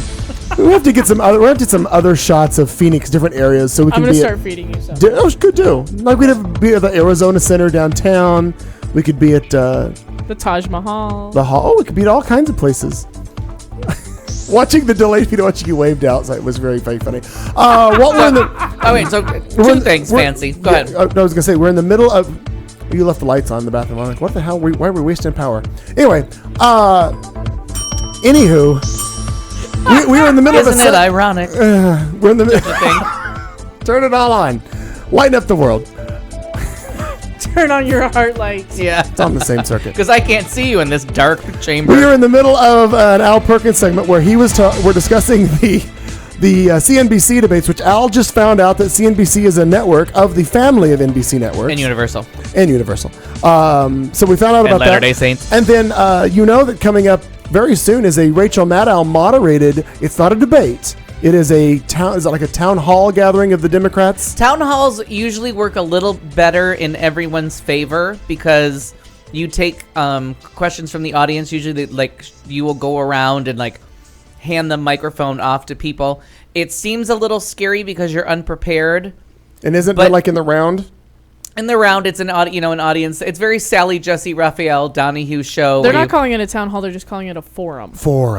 So, I mean, that usually works out better for the candidates because they get to answer someone's question directly and give their name back. And their answers are usually a little bit longer, allowed to be a little bit longer. And they usually play better. I'm kind of, and I think it might be the number of Republicans in the field, both races the last couple of years, that they have not been able to do one. Oh, but then when they do open up a forum type is where in the year that I think it was 2012, where they booed the gay soldier before they repealed Don't Ask, Don't Tell, and the Republican audience, one of the questions came from a gay soldier who was currently serving, and the audience booed him. I kind of remember that, yeah. That kind of shit comes up where the audience doesn't act. So it works for and against people, but you have to have a smaller, usually a smaller crowd. Well, and I don't mean in the audience, I mean on the stage. Oh, we're at such unmanageable numbers. Right, the clown car is still pretty full. Yeah. According to the Huffington Post from late last week, the forum with Rachel Maddow is not an official debate. The event will feature the 3 leading Democratic candidates, Hillary Clinton, Bernie Sanders, and Martin O'Malley. Who's hot. Oh, No getting around that good fact. to know. Oh, He's our age and he's good looking. According to the release, Maddow will talk to the candidates about a number of issues, including the economy, policing, and the state of the Democratic Party in the South. The forum is not an official presidential debate and will feature separate conversations with each of the candidates rather than a moderated group discussion. So it feels It's a like little bit of softball, but they should. But based on this, it looks like it's just a big on stage like kind of interview, right, going back and forth. Rather and the thing about it is the RNC had their chance. Their first debate was on Fox, and Trump whined about it because he didn't like the way it went, and people there were so many complaints about it. Like, that's your gimme. If you can't get through the hand job that is a Fox News fancy fest, you don't have a chance later on one of the networks of Universal with and the people that NBC. hate you, right? And I don't know. Like, I don't know any. I've never heard of the station, so I'm assuming if it's a financial channel that it might be more conservative. But based on those horrifying, terrible questioning, and then the one lady was like, "Well, I don't know where I read that. Check your fucking source." Yes, But- that was horrible. And she was right. She was absolutely right in her question because the follow-up, the fact checkers, political fact checker, checked it, and she was correct. She just didn't write down her source and have it in front of her. She said, well, I don't He know. did say that about Facebook. Ben Carson is involved with the pharmaceutical company that he was questioned about. He did say that they cured his cancer and that he got the surgery for did fun. make the statements. All their facts were true. They just were so ill-equipped to handle real life that they failed on everything. Now, the one thing that I want to bring up before you all interrupt me, which I can't believe you haven't done by now. I'm working on it. And I have questioned this for the last few months, and I think we even talked about it on here. How is fantasy football not gambling and not illegal and not taxed like gambling? And somebody said, "Oh, Well, it's as this, it this, turns this, out, and this." they've actually been in hot water this year, and I'm gonna look that up right now. But I read an article in passing about how they were shutting down Fantasy King and one other because of some gambling gray area and some litigation that was happening. Because it was it's like off-track betting. It was obvious to me that something was wrong, and so it came up in the debate, and because they had failed so often, what was kind of an interesting question to one of the candidates about how you're going to handle this nightmare that's coming up. Gambling addicts. You're taking something that's already taken over Sundays and turned football watching into like a cult, but now it's got this weird other component, and it is gambling. Like, it has to be like licensed and taxed, and somehow it's getting through the loopholes. I thought it was a kind of an interesting question, but they'd handled everything so badly that Chris Christie scored points on saying, "Why are you asking about my fantasy football?" Like, it seems so inappropriate, but I was like, that actually wasn't a bad question. But again, whoever you people are in CNBC, you can't find your way out of Yeah. my father would say, you fucked up a one-car funeral. The party line on those things is that it's a game of skill. You're skillfully predicting blah blah blah. There's a certain amount of your influence involved in whether or not you win or lose at fantasy football. Like, you have to make the choices. But so and is you have poker. to make the drafts. Right. But in poker, you're dealt the cards. In poker, you don't get to say, "Oh, I want this card. Right. It would be better if I had all hearts." Yeah, I gotcha. If you drafted in poker and first draft had the option to pick any card that they want, and it kind of went round robin like a fantasy football draft does, then I think they might be able to. Clearly, I'm a lawyer today. They might be able to argue that that's a game of skill, because then you can skillfully try and put together the best hand possible. But again, in a shitty debate, I thought that was an interesting question. That was, Rocky's New York, so he has to believe in climate change. Like, you can't be from New York and you can't be elected to New York and be part of the Noah's Ark is why I'm running for president. Yeah, did you hear that from Ben Carlson today? That's fancy. Shut up, he said that? Somebody Google that shit. I'm doing it right now.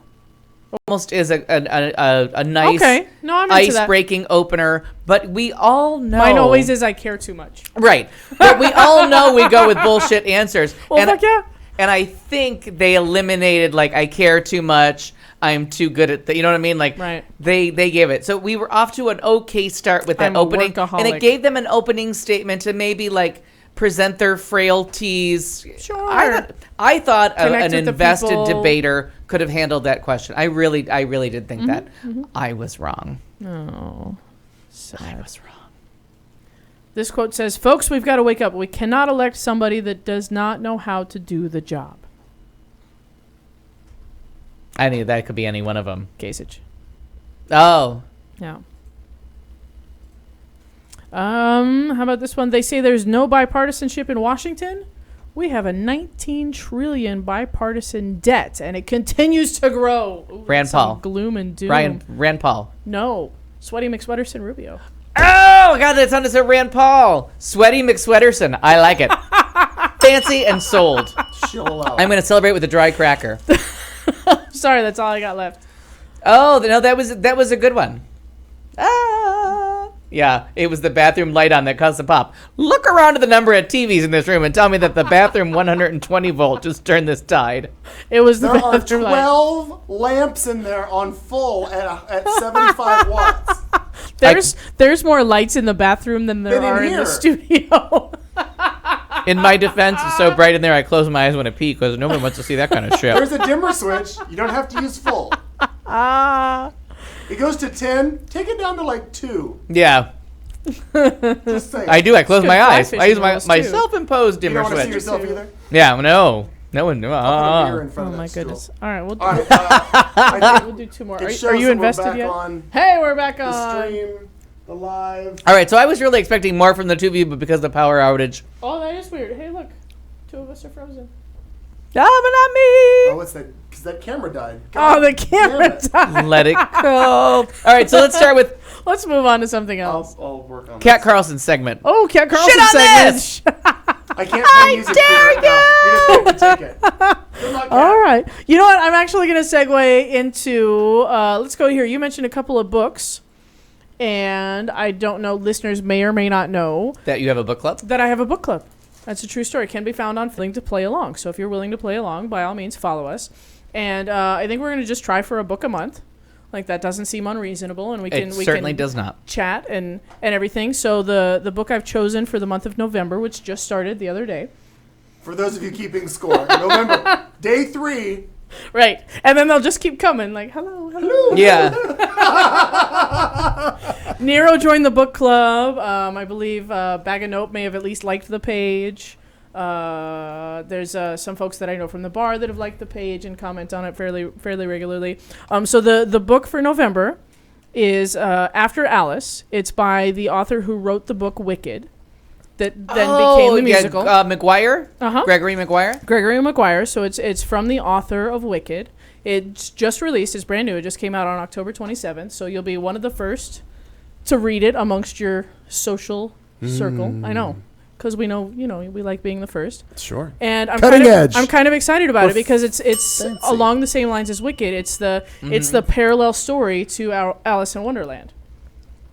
Right. So it's about and from the perspective of her friend Ada, and continues on through. Who was Ada in that story? Well, she was a friend of Alice's. She's mentioned like once, I think, in Oh, the okay. Disney movie. And you'll probably have to be a little bit more familiar with maybe the book and the larger story to really get it. But I don't think you're going to need to be like an Alice in Wonderland aficionado, Right. to get into it or like it. And I have to say with him, he's a very challenging writer because he's happy with writing ambiguous characters. Yeah. And it's very frustrating to read a book And it may be that we about hate ambiguity. it. I'm not sure. It might be No, that I we hate mean, it. But let's But embark he's one on of a those. journey I together. think he Yeah. makes for a very interesting conversation if you read his books with friends. And I did with Wicked, and the second one, which I can't remember what the second one was called in that series.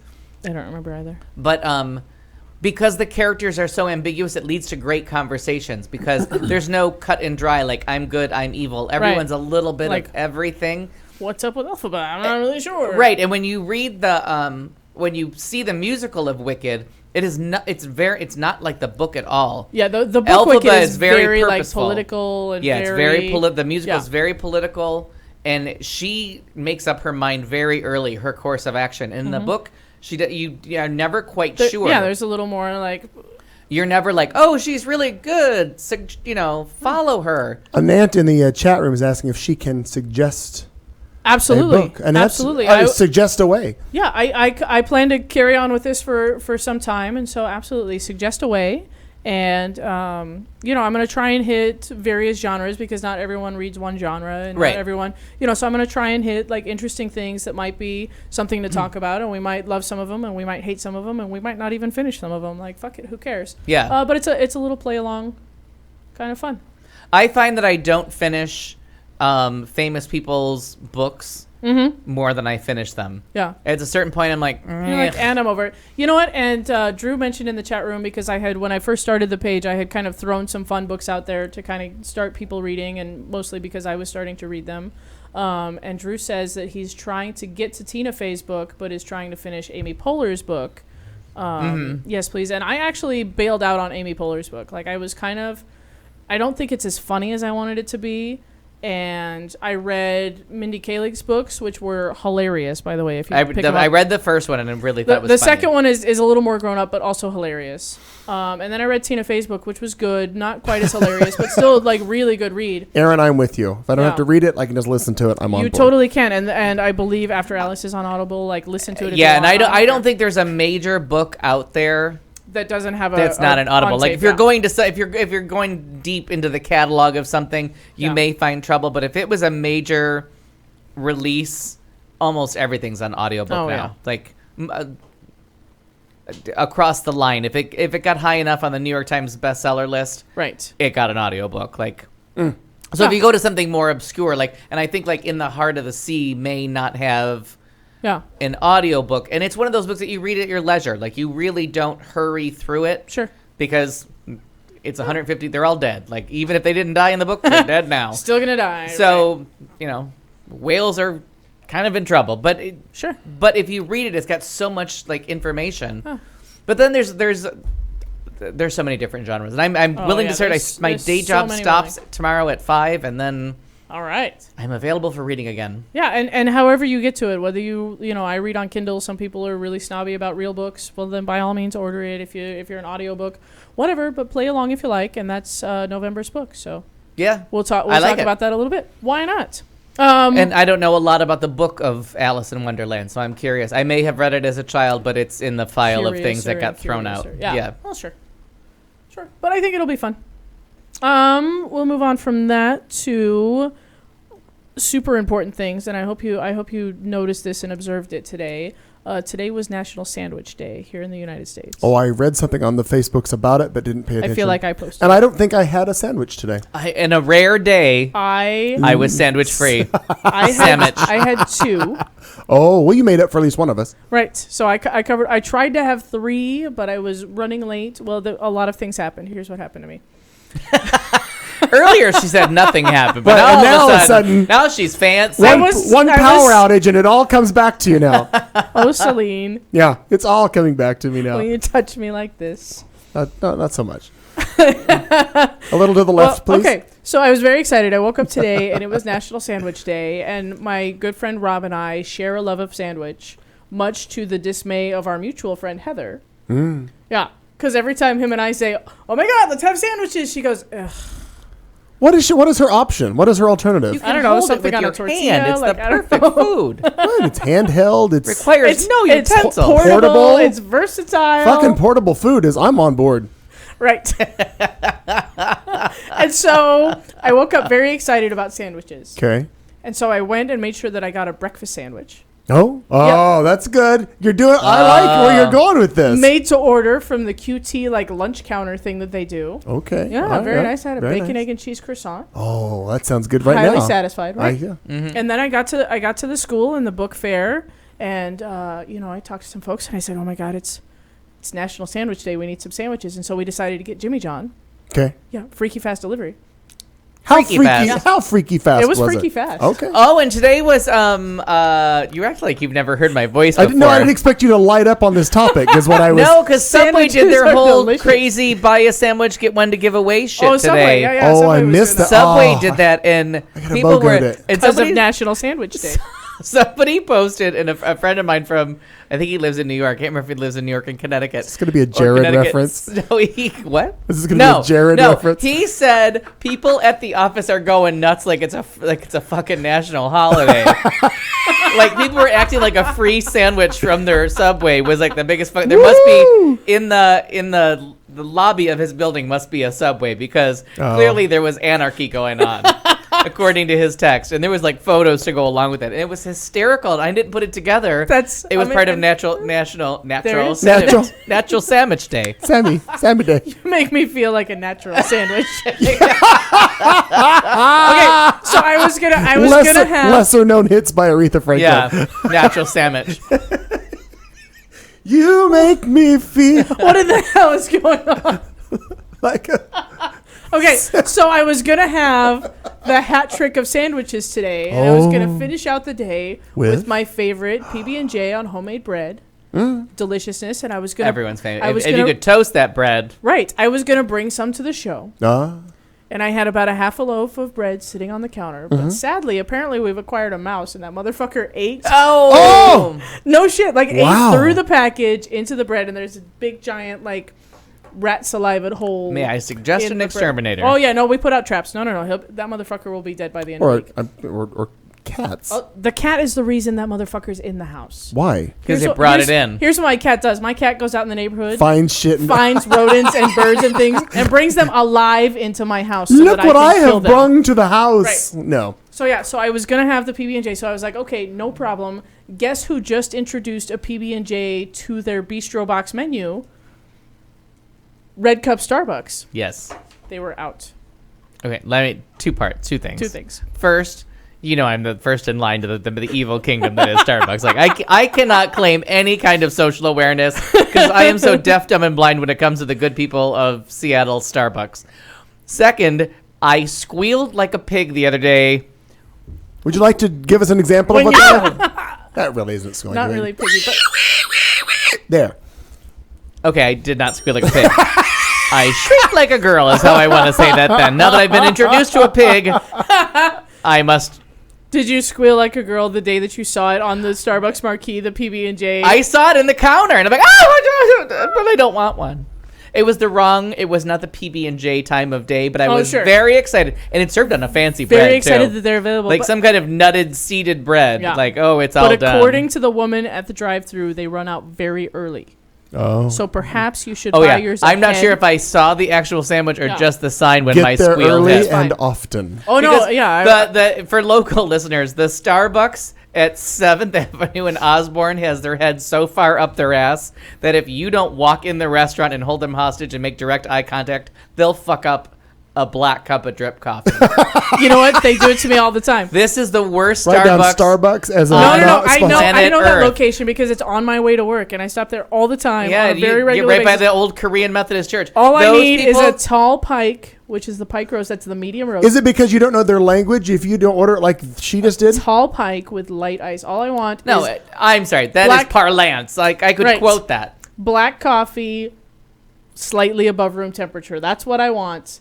And you'd be surprised the things that I get. Well, if you got it above I this enter a room temperature, venti it's gonna be drip. cold. A venti drip, and they fuck it up. And it comes with like 17 questions. That thing over there, and then I love it. I just love when Yeah. people are like, "But you have to call it a drip, or they don't know what you mean." Like, Right. venti drip, Yeah. 20 ounce drip coffee. Put it in the cup. Get it in my car. I drink it black. There'll be hostages in a second if you don't stop looking at me. Eye contact and hostages. 7th Avenue in Osborne. Yeah. Motherfuckers. What do you do? And my last visit to them for the year because I quit my day job tomorrow. Oh. Tomorrow's the last day of the day job. It's my last day with those motherfuckers. Oh, good. You know, there's other Good. Not that you on could- not Not on a on the day way, right. shift day. It's a right turn in, right turn out. Oh, I see what you're on doing. 7th. It's on 7th Street. 7th Street. You're right. Another one, motherfuckers. Yeah. Just in case there's one on. Oh, there is one on 7th Street in Osborne. It's the one inside the Safeway. How are you 7th doing Avenue. Oh, right 7th then? Avenue in Osborne. Yeah, yeah.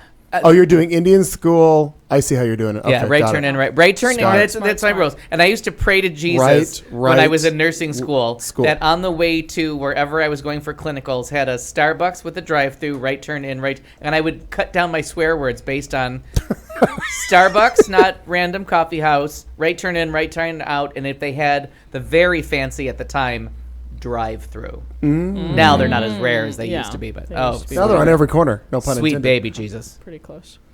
All right, moving on. I'm going to read this one that I pulled out for headlines. We that really never do got shit to. over all your we stories. shit all over all yeah. of it. I love it. I just gave you my whole nursing school philosophy on coffee for no reason. There's no reason to listen to Because that. we talked about Starbucks for a Thanks, minute. Al. We started with sandwiches, in case you were wondering Yeah, how that's how we got there. Started with sandwiches.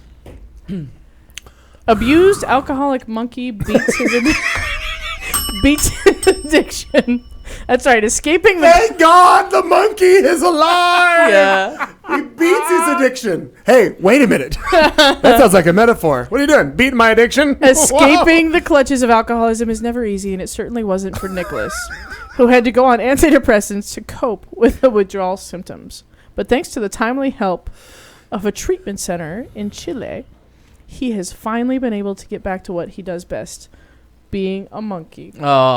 Oh. Throwing his feces at you. Right, Yeah. Nicholas, a tufted capuchin monkey, What? which is the same kind of monkey that Ross got on Friends, in case you were wondering, Oh. was abused in captivity by his owners. Became a drinker. They amused themselves by teaching him to smoke cigarettes and giving him alcohol. Oh. They liked to see his reactions when he drank. He became more aggressive, and that made them laugh. In a strange twist of fate, I happen to have audio. Oh, Yeah. What the hell was that? Oh, wait, wrong. Hang on. Wait, I have to silencio this one. But I have audio from the monkey during rehab. Live from rehab. Well, not live, but it was a snippet Live from yes. when he was in rehab. When I fucking find him! I'm gonna fucking... He's a dead fucking man! Didn't know that we had that in our archives. Not sure why. Nicholas, whose owners had his fangs removed, was made to drink so often he became addicted. Oh. Ooh. Today, the small brown monkey, who gets camera shy when journalists film him, Sounds is one racist. is one of about 150 illegally trafficked animals recovering from various forms of abuse at the Primate Rehabilitation Abuse Center. and addiction. Primate rehabilitation. He's right next to Promises. After It's not a 12-step program. In I Malibu. should know. Yeah, I was- they tried was to a make him member. go to rehab, and he said, He said, no. She went literal, ladies and gentlemen. She went literal. Wow, she went all primate on us. Tried to make her go to rehab. Wow. Have you been waiting on that all day? Have you been waiting? You've been sitting on that one all been day. sitting on that one for 2.5 hours. Golly. Waiting to just make that Very monkey good. noise. So how's Nicholas now? Oh. Fangless and dry? He's fucked up. recovering And you know what? at the probably say Primate they're animal Rehabilitation lovers. Center. His case is not an isolated one, though. Alcohol, cigarettes, and drugs are the most common things abusive owners give to monkeys because they see it as a game. Wow, I just can't. No, because Interesting. and they honestly Didn't you see The Hangover? Like, there was a smoking monkey in there. Yeah, they it was honestly- fucking hilarious. They honestly think they're animal lovers, No. and they like, oh look, the monkey will drink this. Yeah, but you shouldn't. No. Yeah. One monkey was even taught to steal jewels from unsuspecting Now people on the that's streets. just good planning. Well, another, an I've seen aging those in female movies. was subjected to hormone treatments in a laboratory. Well, I don't agree with him, but I've heard of those things happening as well. But it's a little different to get a monkey. Hey, watch him drink a beer, as opposed to putting him in a lab and subjecting him to. Yeah, well, no, the Treatments hormones like is a that. little extreme, but No, I agree. It is. Yeah. But I'm saying, it's a lot different than, hey, what's But the monkey smoke a I've smoke a heard Pall the Mall? drinking a beer story before from people that own. That's kind of one of the reasons why you're not really allowed to have pet monkeys anymore. I think. no, you have to get like crazy licensing. all for kinds of exotic pets, permission yeah. because people were like, yeah, this is funny. And they were like keeping like circus animals, like they were, Yeah. and it was going all wrong. it gets really weird. Yeah. Speaking of really weird, Honey Boo Boo and family are returning to television. Oh, fancy! That's Oh, that right. is the definition of They fancy. were born playing white trash, and they still are. And they Yeah. stayed that way. But you know what? She went out and made them some money. Oh, Here that's- comes Honey Boo Boo. Fancy, don't let me down. The reality TV darling, whose real name is Alana Thompson, Mm-hmm. is returning Pretty to. name. Is it? Why would you call her Boo Boo? Because Honey Boo Boo, child. The reality TV darling is returning to the small screen along with her family. A recent post from her official Facebook page, which has over 1 million fans, says she is, quote, excited about the new show, which will air in December. Let's read the post. No, let's Shall we? Okay, for everyone who is asking if we're going to be back on TV, the answer is yes, and it will be very soon. It will not be was TLC Network, but it will be announced. As we were told with people on Tuesday, I will be able to get out more details soon, but we are excited as it will be airing starting in December, but it will not be here comes Honey Boo Boo kind of thing, but it will be reality TV. It will be real and unscripted like we have always ever been, and that's the only kind of TV we believe in, and we want you all to see the true side. There's no punctuation, I swear to God. Okay, keep going. I thought I could do the whole thing. I practiced. Where was I? Unscripted, like we've always been, and that's the only kind of TV we believe in. We want you all to see the true side of all of us. Hope everyone has a great Halloween, and don't forget to turn back your clock. #reality TV, #awesome time, #awesome fans. And we want to say thanks to our fans that have stuck by us and continue to support us through the thick and thin. We love you all. And There was a thin? and we appreciate each and every one of y'all. Okay. So on to like better TV than that. Can I just tell you that Please do. ABC on Wednesday, although they cheated on Modern Family and showed a pretty funny repeat, but a repeat. Modern Family I just said was a repeat. Mm-hmm. Blackish was I love Blackish. hysterical, where it was, and the woman that they hired to play Dre's mom, Anthony Anderson, I think is his name. Anthony, yeah. And he was just there because Lawrence Fishburne was filming Hannibal, so he had to leave for a couple episodes. But they liked the idea of having a grandparent in the house, and they found this woman, and she's famous. Google her, look her up. She's famous on her own right. She's been around for a long time. She has come into her own as one of the funniest characters currently on television as Dre's mother. So goddamn funny, talking about the heresy and the devil worshipping of Halloween, and she's handing out Bibles to trick-or-treaters. Oh, Jesus. But the Blackish family was dressed as Obama, Michelle, a Secret Service. The oldest son was a Secret Service agent. The two daughters were Sasha and Malia. Am I close? Very good. Oh. You actually And got then it. the youngest son was Bo the dog. And the costumes were spot on funny. The episode was hysterical. It was so well done, and it like that show's just hitting it out of the park. And now they're getting controversial. Like they're doing gun ownership. They're doing the N-word. Like this year, they're really doing some crazy stuff. But still, it's still very funny. And the Goldbergs did how the mom makes every costume into a couple's costume with her son, the son that's the star of the show. So goddamn funny. And she doesn't want her kid to go out trick-or-treating alone, even though he's old enough, because she's still Hanging her on. mom goggles on. Yeah. That she puts a Lady Bic razor, like to shave your legs with, into a candy bar to show that razors can be in candy bars. And she goes around the whole town stealing everyone's candy. Oh, man. Funny shit. Like they really got it done. There was some funny. I haven't seen a funny Halloween episode on a show since like I think Roseanne. Modern Family does pretty good, but it's been since Roseanne since the show really did. They really did good Halloween funny shows, Halloween shows. But oh my god, that Blackish, they are hitting it out of the park. Yeah, I kind of binge on that one because it's a nice like 30-minute like. Yeah, and you can go through like 3 or 4. They're not hello. not contiguous, if you will. Right. Did you have more? I did not. Okay, I have two things to bring up that I am surprised did not come up anywhere things. else. Oh well, please. One, and I had sent you a link to it, but you obviously chose not to do it. But I think I understand why, and I didn't read the story. I figured for sure you would have brought up something with regards to the big outcry about getting Raven-Symoné off of The View. ABC said no. And then they're like, oh no, we're going to keep her. I now realize why. I mean, they're talking about it. The ratings on that show have tanked and gone down so much that they're like, oh, we're getting buzz out of this crazy bitch. Right, yeah. So they're going to keep her, right? Is that basically the end of that whole story? There was nowhere to go with that. Okay. There really wasn't, because like the show's doing so badly, and it's become unwatchable. Like, I think it is.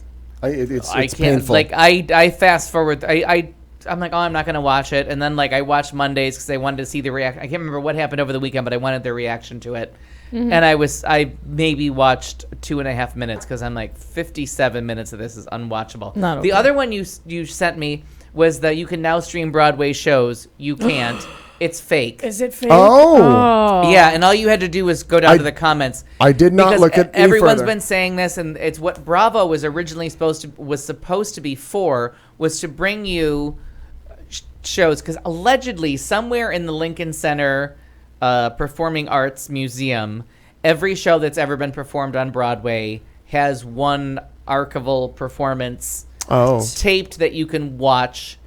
I had so much fun. My trip to Lincoln Center that I did my entire time at Lincoln Center I mean, I seriously, I had so much to do. I missed the museum. I feel like we're going to need a smoking drunken monkey. Yeah. Like 2 Israelis, a 4-year-old to be a lookout, and a getaway driver. We need to go. We need to go. And I have to tell you that because... And Nicolas Cage, because why not? And I know I've talked about this, that a couple years ago I went by myself to New York, and I was like, all right, on my list of things that I do when people aren't around, I've never been to Lincoln Center, and I want to know, like, where is it? What's going on? What do we have going on here? Columbus Circle. I always go this way. It's right there. Like, it is seriously... a left turn at Columbus Circle and you're at Lincoln Center. I was always 5 feet away from it, but I did a film festival. I did the Broadway experience. I saw War Horse, and then they had the off-Broadway experience with like Misha Spike, and it was one with Sigourney Weaver and David Hyde Pierce. Oh, it was, fabulous cast. Masha Spike and... It's the I remember Vasha, Yes. Sasha, Mika, and Spike, or whatever it was. Yeah. But and I did like all this stuff. I spent my whole entire time at the Lincoln Center that I ran out. Like, it's one little area of New York City, and I could not, with a week, I couldn't do the whole Couldn't thing. leave. Oh, I that's like fantastic. honestly could not get to the Museum of Performing Arts. But so it's there. But I guess this website that they're talking about only has like movie clips of Broadway shows. And like the stuff that they're advertising, they say they have stuff for Wicked, but like- they have nothing licensed from Wicked Oh, or okay. Book of Mormon. If it's Got it. currently on the boards, as they say, it's not available. Okay, so then the second one, and I don't think I sent this. I just snagged it and read a little. I did not vet any more of this story, but we've all heard of various leaks. They've done this on other different websites and so forth. The Anonymous Group. This week was supposed to start outing all governmental senators, congressional leaders, yada, yada, yada, who were actually members of the KKK. Oh, I thought they were doing So- all members of the KKK. I didn't know they had made it specific. Well, no, but in that are those people. So the first round, I guess, or the first leak of all of these names has come out, and it's a bunch of people, oddly, all Republicans in the Senate. But one of them is like, you can check everything on me. I don't know why they have my name. I don't know, obviously denouncing it completely. But there are multiple names in there, and I didn't know if either one of you had heard anything about that. I think you're kind of behind the eight ball on this, Kat, because you said you really hadn't seen much in the news. Climbed out from under a pile of elementary school books. Right. So you really hadn't seen it. I just kind of thought maybe you had heard something else about I this. had heard about it, and it kind of another one. It fell without fanfare. Like they released the names, and I don't think anyone thought he's a member of the KKK. I thought they're like, of course he is. Like it kind of struck me as like all that they had released with this first round was like everyone was like, well, he's a racist pig. Of course he's got a white robe on. Like I didn't think there was any real surprises in there. Oh no, but I think what they're hoping for is But I obviously hadn't heard that backlash from someone who was.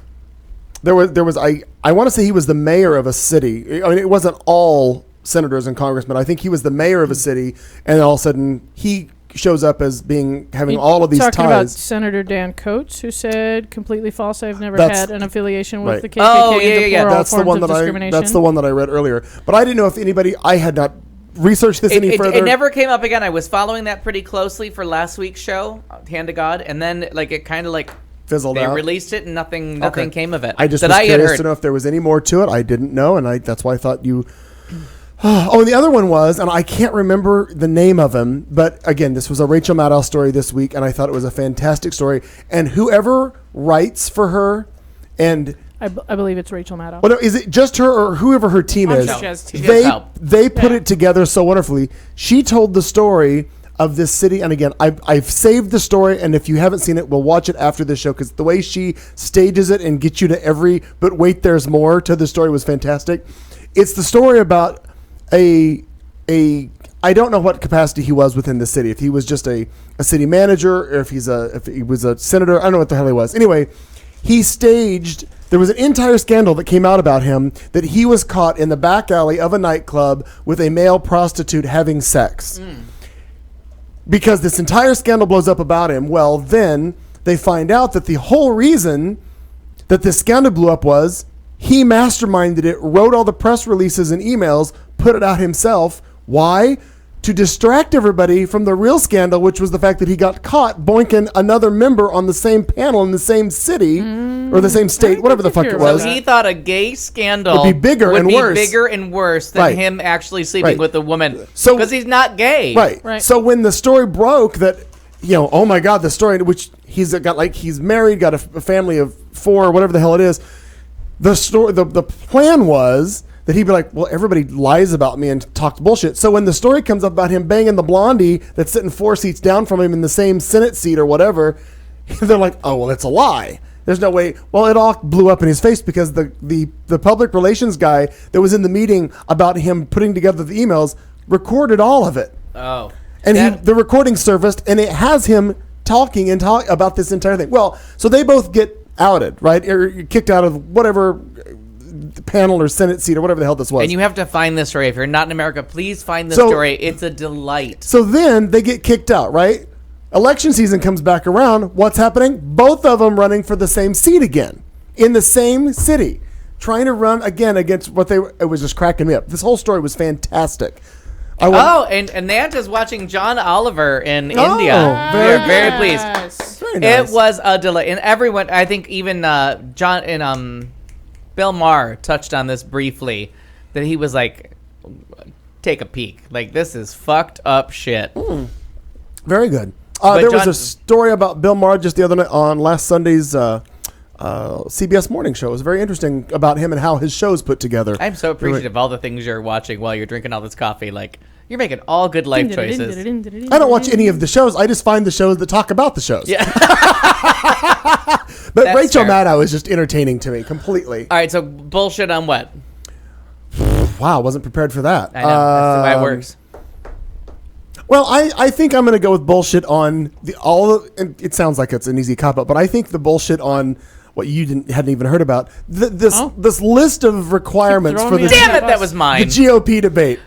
It's the Does anyone biggest have the pile list? I of haven't heard the bullshit. list. Let me Well, find Cal, it's got to be easy to Google the list. There are like 13 things that they're like, we want yellow Skittles only, and it's 67 degrees, and we get to pick the questions. and what shows up here on our green screen. No shots from the back, no side shots, only straight on shot. There's all these other little requirements about it, and it's just like, really, that's a lot of bullshit. You're I don't know. And then the other one which cracked me up is that they want all of these big conservative talk show hosts, the Limbaughs of the world, Sean Hannity, and all these other people. They want them to moderate it because why would anybody else ask them questions other than who's already on their side? Right. I thought that was interesting. I'm not saying that CNBC thing wasn't a bit of a debacle. I'm just saying, No, it why passed would a you? bit of it. If you're only going to be thrown softballs from which to their point, they're saying that the liberal media is throwing softballs at the Democrats too. Like that's all they're doing is softballing But then them. you had to watch Obama. Obama was a riot today because that Obama was has good. don't give a fuck syndrome. That was very funny about his comment. Did you And see he was that? like, Negative. Oh, my so God. I bet Obama's I can like, play he's- that. I'm telling you, I crawled out from under a pile of Let's books. see I got if- in my car and I came here. Let's see if I can find this right quick. The Obama quote. Annette, about- you have no idea. We are a fucked up mess. So Obama's out stumping, and now he's just chit chatting now because there's no one to really fundraise for bullshitting, yet. yeah. He will start Oh, sure. aggressively soon, and the whole machine's gonna turn on. Are you about to play it? Keep going. Do you think he's going to wait for? I've got to cue it up. He's going to wait So for the official he's nominee just and got then just go all out. Yeah, right? he'll go balls to Yeah, the yeah. wall when they pick an official nominee, and I think Biden will. I think Sanders will. If that doesn't tell you how I'm leaning, but I think everyone's going to go balls to the wall because they have that machine behind them, still in place in all those cities. But Obama's just giving speeches now, and he's just kind of giggling his way through them. It's a little disrespectful, and I get the Republicans saying like, serious stuff is going on. Obama's laughing, but Obama's laughing at you, child. Right. Like you.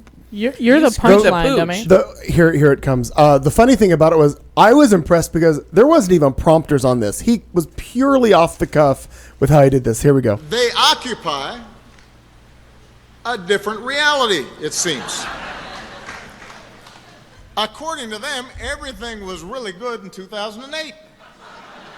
When we were going through the worst economic crisis in our lifetimes, unemployment and uninsured rates were up, and we were hopelessly addicted to foreign oil, and bin Laden was still on the loose.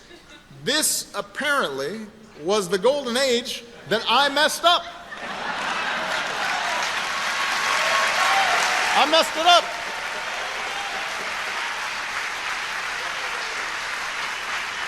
And Obamacare and immigrants and taxes and deficits all just messed everything up. Let me find the actual spot in this where he makes the joke, because this is all leading up to. I didn't realize this was like a 5-minute clip. But he's having that much fun, and this is not in support of anything. Like, this speech is just Obama has somewhere to go and talk, Right. and he's just kind of poking the bear, like, just to rile them up. Well, sure. But they are kind of saying, like, oh God, it's such a tough time for America. Like, let's see if this is it. Let's see if. And it turns out they can't. Oh, here we go. Hang on. Candidates say Let's go an back. Environment Committee carrying a snowball into the Senate chambers to show that there's still snow and that climate change isn't happening. I am not making that up. That's what happened. That's what happened. I was going to quote Kanye, but I can't because there's a family audience. But it's cray.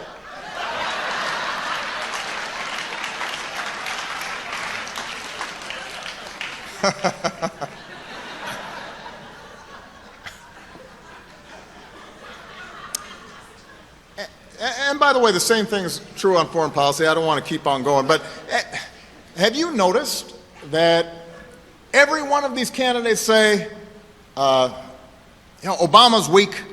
He's people. Putin's kicking sand in his face. When I talk to Putin, he's going to straighten out.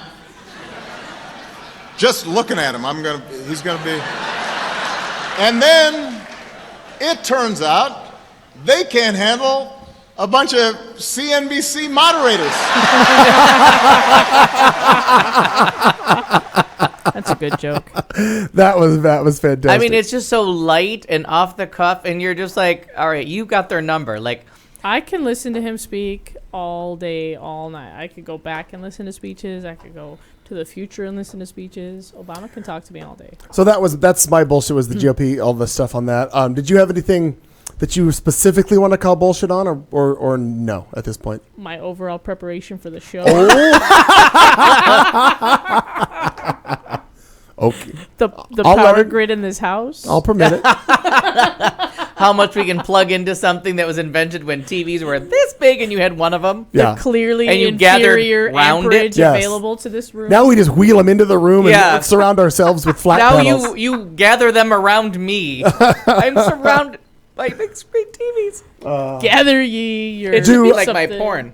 All right, so if we've done bullshit, are we doing thoughtful? Gather ye TVs while you. Don't may. I get a bullshit? Oh, I thought you were going to bullshit the same as me. All right. All right. No, More but bullshit. I just want to expand slightly. That Okay, well, expand. You're on this imaginary network that used to be called the Financial someone or other. You're on something, the CNBC. networks of NBC and Universal, who already had a bias towards liberalism from their MSNBC moniker. Like, I don't think NBC suffers from that, just the way I don't think that Fox News Local suffers from Fox National. Right. From Fox News. Like, I think there's a difference.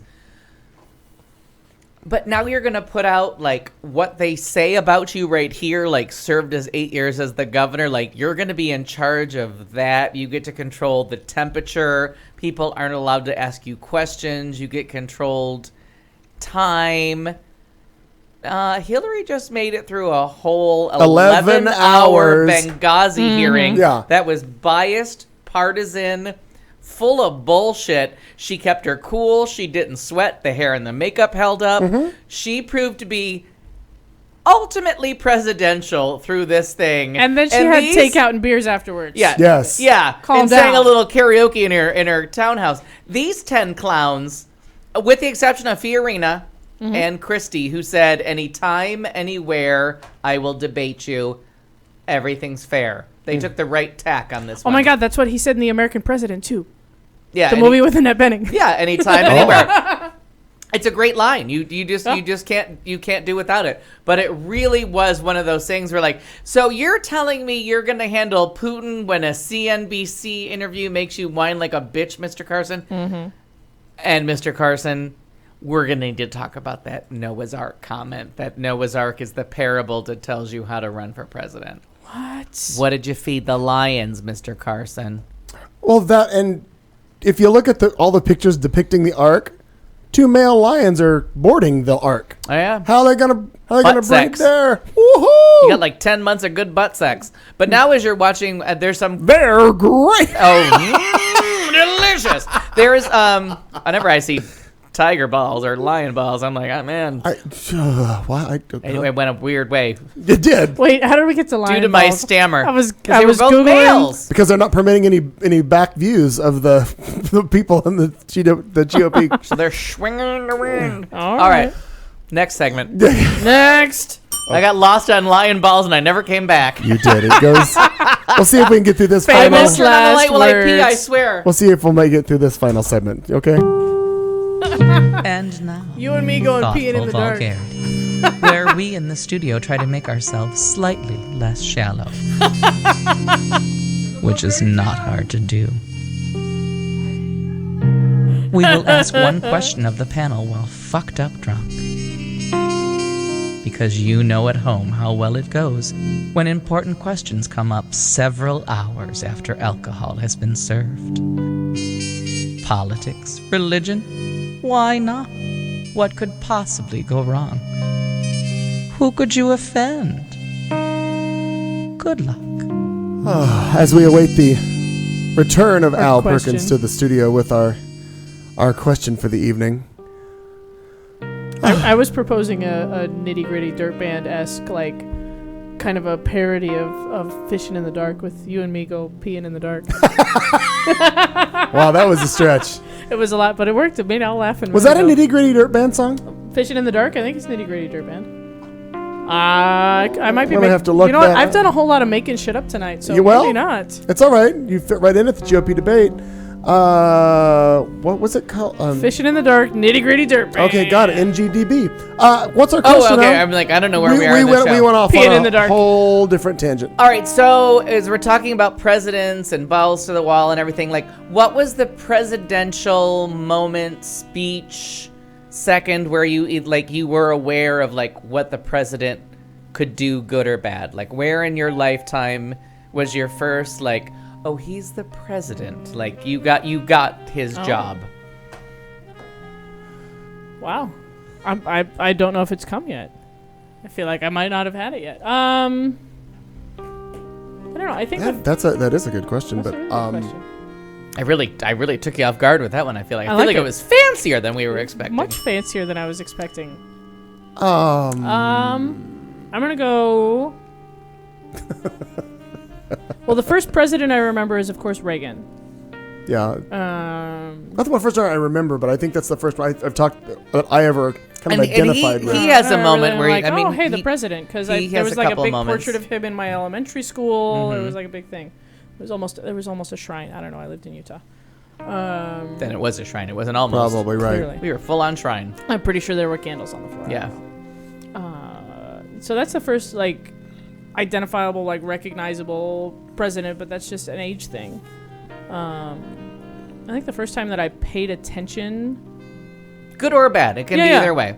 No, I think the first time that I even just paid attention to anything a president was saying was probably Clinton, but I don't know what it was. I just know that I like thinking about it off the cuff. Like that's the first time that I'm like, oh, okay, let's be like invested. Let's turn down the radio and stop smoking the weed and look at the TV and what is this guy saying? Okay.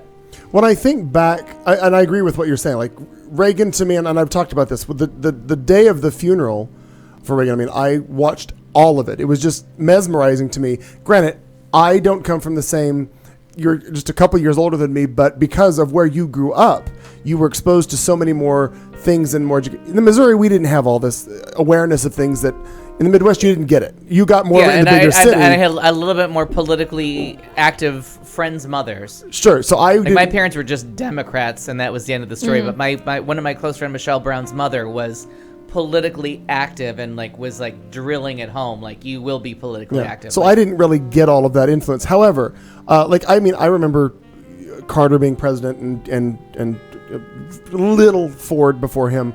But anyway, I think one of the times that I remember was I was paying enough attention when the whole first Bush was in office, former Vice President George Herbert Walker, was when he did the read my lips, no new taxes. And then I forget how much time passed, and then all of a sudden, what? There's new taxes. Yeah. And I'm like, I remember being like, well, wait a minute. Yeah. How do you say one thing and do another? I remember being kind of baffled by that. But then not understanding the whole process and how it all works, blah, blah, blah, blah, blah. But it kind of strikes you as I thought wait there was a minute. a promise here. Yeah, that's exactly what I thought. I remember being younger and thinking that. And then from there on, I didn't really pay a lot of attention. Even in the Clinton stuff, I didn't pay a lot of attention. And it really has only come in the past... probably in about the past 15 or so years that I've really started to pay more and more attention. And it's really ramped up, oddly, a lot more in the past 3 years. It's really ramped up a lot, primarily because of this show. Because we dragged you kicking and screaming into politics. We did, because in 12, when we started the show, in April of 12, we were sure as shit coming right into a big political season. We were already in the throes of a political season in April of 12. And then, when that election, with Buddy Early and Marnie and him sitting in that studio. And then, you replaced... I listened to all I of didn't it. know And then you anything. put Katie June in the place of Buddy. I knew nothing about what you guys were really talking about that much. And then It's more ramped interesting up. than you think, though, I think, it's from much all more. of this. Because I realize what a fucking game it all is now. Oh, yeah. It's not really political boring. theater in the toilet, as I always say. It's not as boring as a lot of people might think it is. So that would be the no new taxes thing from Bush would be my moment of, wait a minute. Oh, and Marina is listening. Oh, okay. And she brought up the one that I thought would come up. I thought would be yours. Would be Mr. Gorbachev tear down that wall. Oh, sure. I thought that would have been yours. Ooh, Harrison, that's a good one too. We'll talk about that in a minute. And Marina also brings up the space shuttle Challenger blowing up because I that completely remember that. That was one of the times that I kind of got what a president does. The calming of a nation. It kind of okay. Because that was under Reagan's watch. I don't remember a president in conjunction with that. I remember being a young elementary school kid being taken to the library to watch the Challenger go up. Right. And seeing it explode and going, wait, what? But they didn't show. And then hustled back to class. Was it later? Was we were it little? It was later obviously later that day or that night was when he came on the national television and when Reagan came on and made the speech about that. Was it that night or was it the afternoon? Do you remember? I don't remember when. I just remember the Mr. Gorbachev tear down that wall. Right, but I'm talking about when the Challenger exploded. Oh, the Challenger was a little bit later in the day. I think it was that same if day. not the next morning. If not even... That was very early in the day, though, because... Right, because they always launched early in the morning. I was and shoveling... I'd have been a second grader. I was shoveling the driveway. I'd have been 8 years I old. was literally shoveling the driveway at my parents' house. Or outside. I don't want to say shoveling the driveway. No, I was shoveling... It was like January or February. So I was shoveling the driveway and pissing and moaning, and I said something really shitty and sarcastic to my dad when he opened the door to say something to me like slave labor or the humanity. January 28th, 86. Yeah. Mm-hmm. So I was still living at home. I only had a few months left in the frozen tundra. And I remember saying something very shitty to my father when he opened the door and him following up with, "The Challenger just exploded. You might want to come in." And I was like, I'm out of shoveling the driveway. Not realizing what he meant. But I remember that being such a big moment with my dad and I sitting there watching that. And I think we were snowed in. It was a blizzard day. We were home. I was home because of a snow day. I just remember being very snowy that day. Yeah. Well, being and it's pissed off. a big deal because elementary school kids around the world, because that was the one with the teacher on it. Yeah, we had a teacher You on know, it, but so that they was not were- why we were off. But we were Yeah. off because of Same, snow. just for history purposes, same day, January 28th, 86, he actually was scheduled to appear on national television Oh, to do the State of the Union. Ladies and gentlemen, I'd planned to speak tonight to report on the State of the Union, but the events of earlier today have led me to change those plans. Today is for mourning and remembering. That's how he opened his speech. I remember that clearly because I mean, my dad and I never finished shoveling the driveway, and all cars stopped at wherever I was done shoveling the driveway that day. But I was home for a blizzard. It was early New York time. And 7:30 in the morning, or not 7:30, 11:30 in the morning. Yeah, it was early enough, and that's when it was time to shovel the driveway because it had been snowing all day, so we needed to get ahead. And I was seriously screaming at him about slave labor or something union related, about using his children as slaves, Gotcha. and him saying the shuttle exploded because we had seen it. If you don't remember from me saying from previous episodes, we were in Cape Canaveral in 1980 when the shuttle program was being launched, and I was there to watch the shuttle be driven. I think it was driven from Edwards Air Force Base or somewhere in California to Cape Canaveral for takeoff, and When it was on flown that truck on the- that took. No, well they flew it on the back of something, but then it was driven on a specialized road, and it came on a flatbed truck, and it was huge, and we watched it, and then we saw, and they talked about the tiles. But there was the something heat wrong with shields. the heat shields, which went wrong with Columbia. But that's when I was in Cape Canaveral in 1980 during the Miracle on Ice and all that shit. We saw the whole, and so my dad was very connected with Gotcha. this, as I was too. But he Sure. paid attention, and I was busy Well, yeah. worrying So, about Donna Summer. So we've got hers and mine, and yours was Mine would be, and now that I'm now again, I Lyndon need, Johnson. yeah. Just I was alive when Johnson was Didn't we pregnant. just talk about God Taft? damn it! I was like, I wasn't alive till Nixon, but nope, I was alive for Johnson. Son of a. I forget I was alive for one more president than the rest of you motherfuckers. wait a no, minute. and I was Wait. When was the 69. January of 69. January 16th? Okay, got it. Was So Nixon. You're Nixon. Right, I'm only Johnson. Nixon. Got it. Okay, my bad. And Harrison will say she's Carter. So I'll just help her out with that one. You know what? My answer is going to be slightly different. I would have now that Marina helped me with Gorbachev tear down that wall. I really think that would have been my moment. But the one that I remember more clearly was after all the years of AIDS and death and the plague and everything is in Clinton's inaugural speech that he said gays and lesbians, and he like invited us to the table. And it was just such a moment of, after all the like denial and not even denial, just not acknowledging what had been lost, that he was like talking about a cure and talking about gays and lesbians in 92 or whatever it was, January of 93. It really kind of brought it home of like, okay, the president can't do much, but he just set a tone that Reagan and Bush couldn't do. Like, Reagan and Bush did nothing and they said nothing, but in saying something, because he's kind of a figurehead, basically, except for the veto power, it's kind of a figurehead. When Clinton said that, he kind of said, we're all members of society. And I was like, well, you can't do anything about it, and we're going to end up with the Defense of Marriage Act and Don't Ask, Don't Tell and a lot of horrible things. But you invited us to the table. You at least Acknowledged us. Acknowledged us that we were a voting bloc and everything like that. And I... Harrison, where did you become an asshole in when that you story? said Carter was you said Harrison's going to say Carter was her first president. I was actually. Oh no! I was just saying that actually born under Carter. I was just saying that she might say she's a little younger than me. I don't think she's an asshole. I think she's a smart. Al takes asshole for 10,000. I think the problem is Al thinks asshole's a compliment. wait till I say something really shitty about somebody. I don't want to get defensive about something that was just saying In passing. that you're probably going to make yourself younger than me in a story. Sure. She is younger than me, but not by Carter years. So that would be the one that does it. But I have to, since Harrison is going to like besmirch my name, she has this funny thing Not where a everything is besmirching. either 6 years ago or 16 years ago.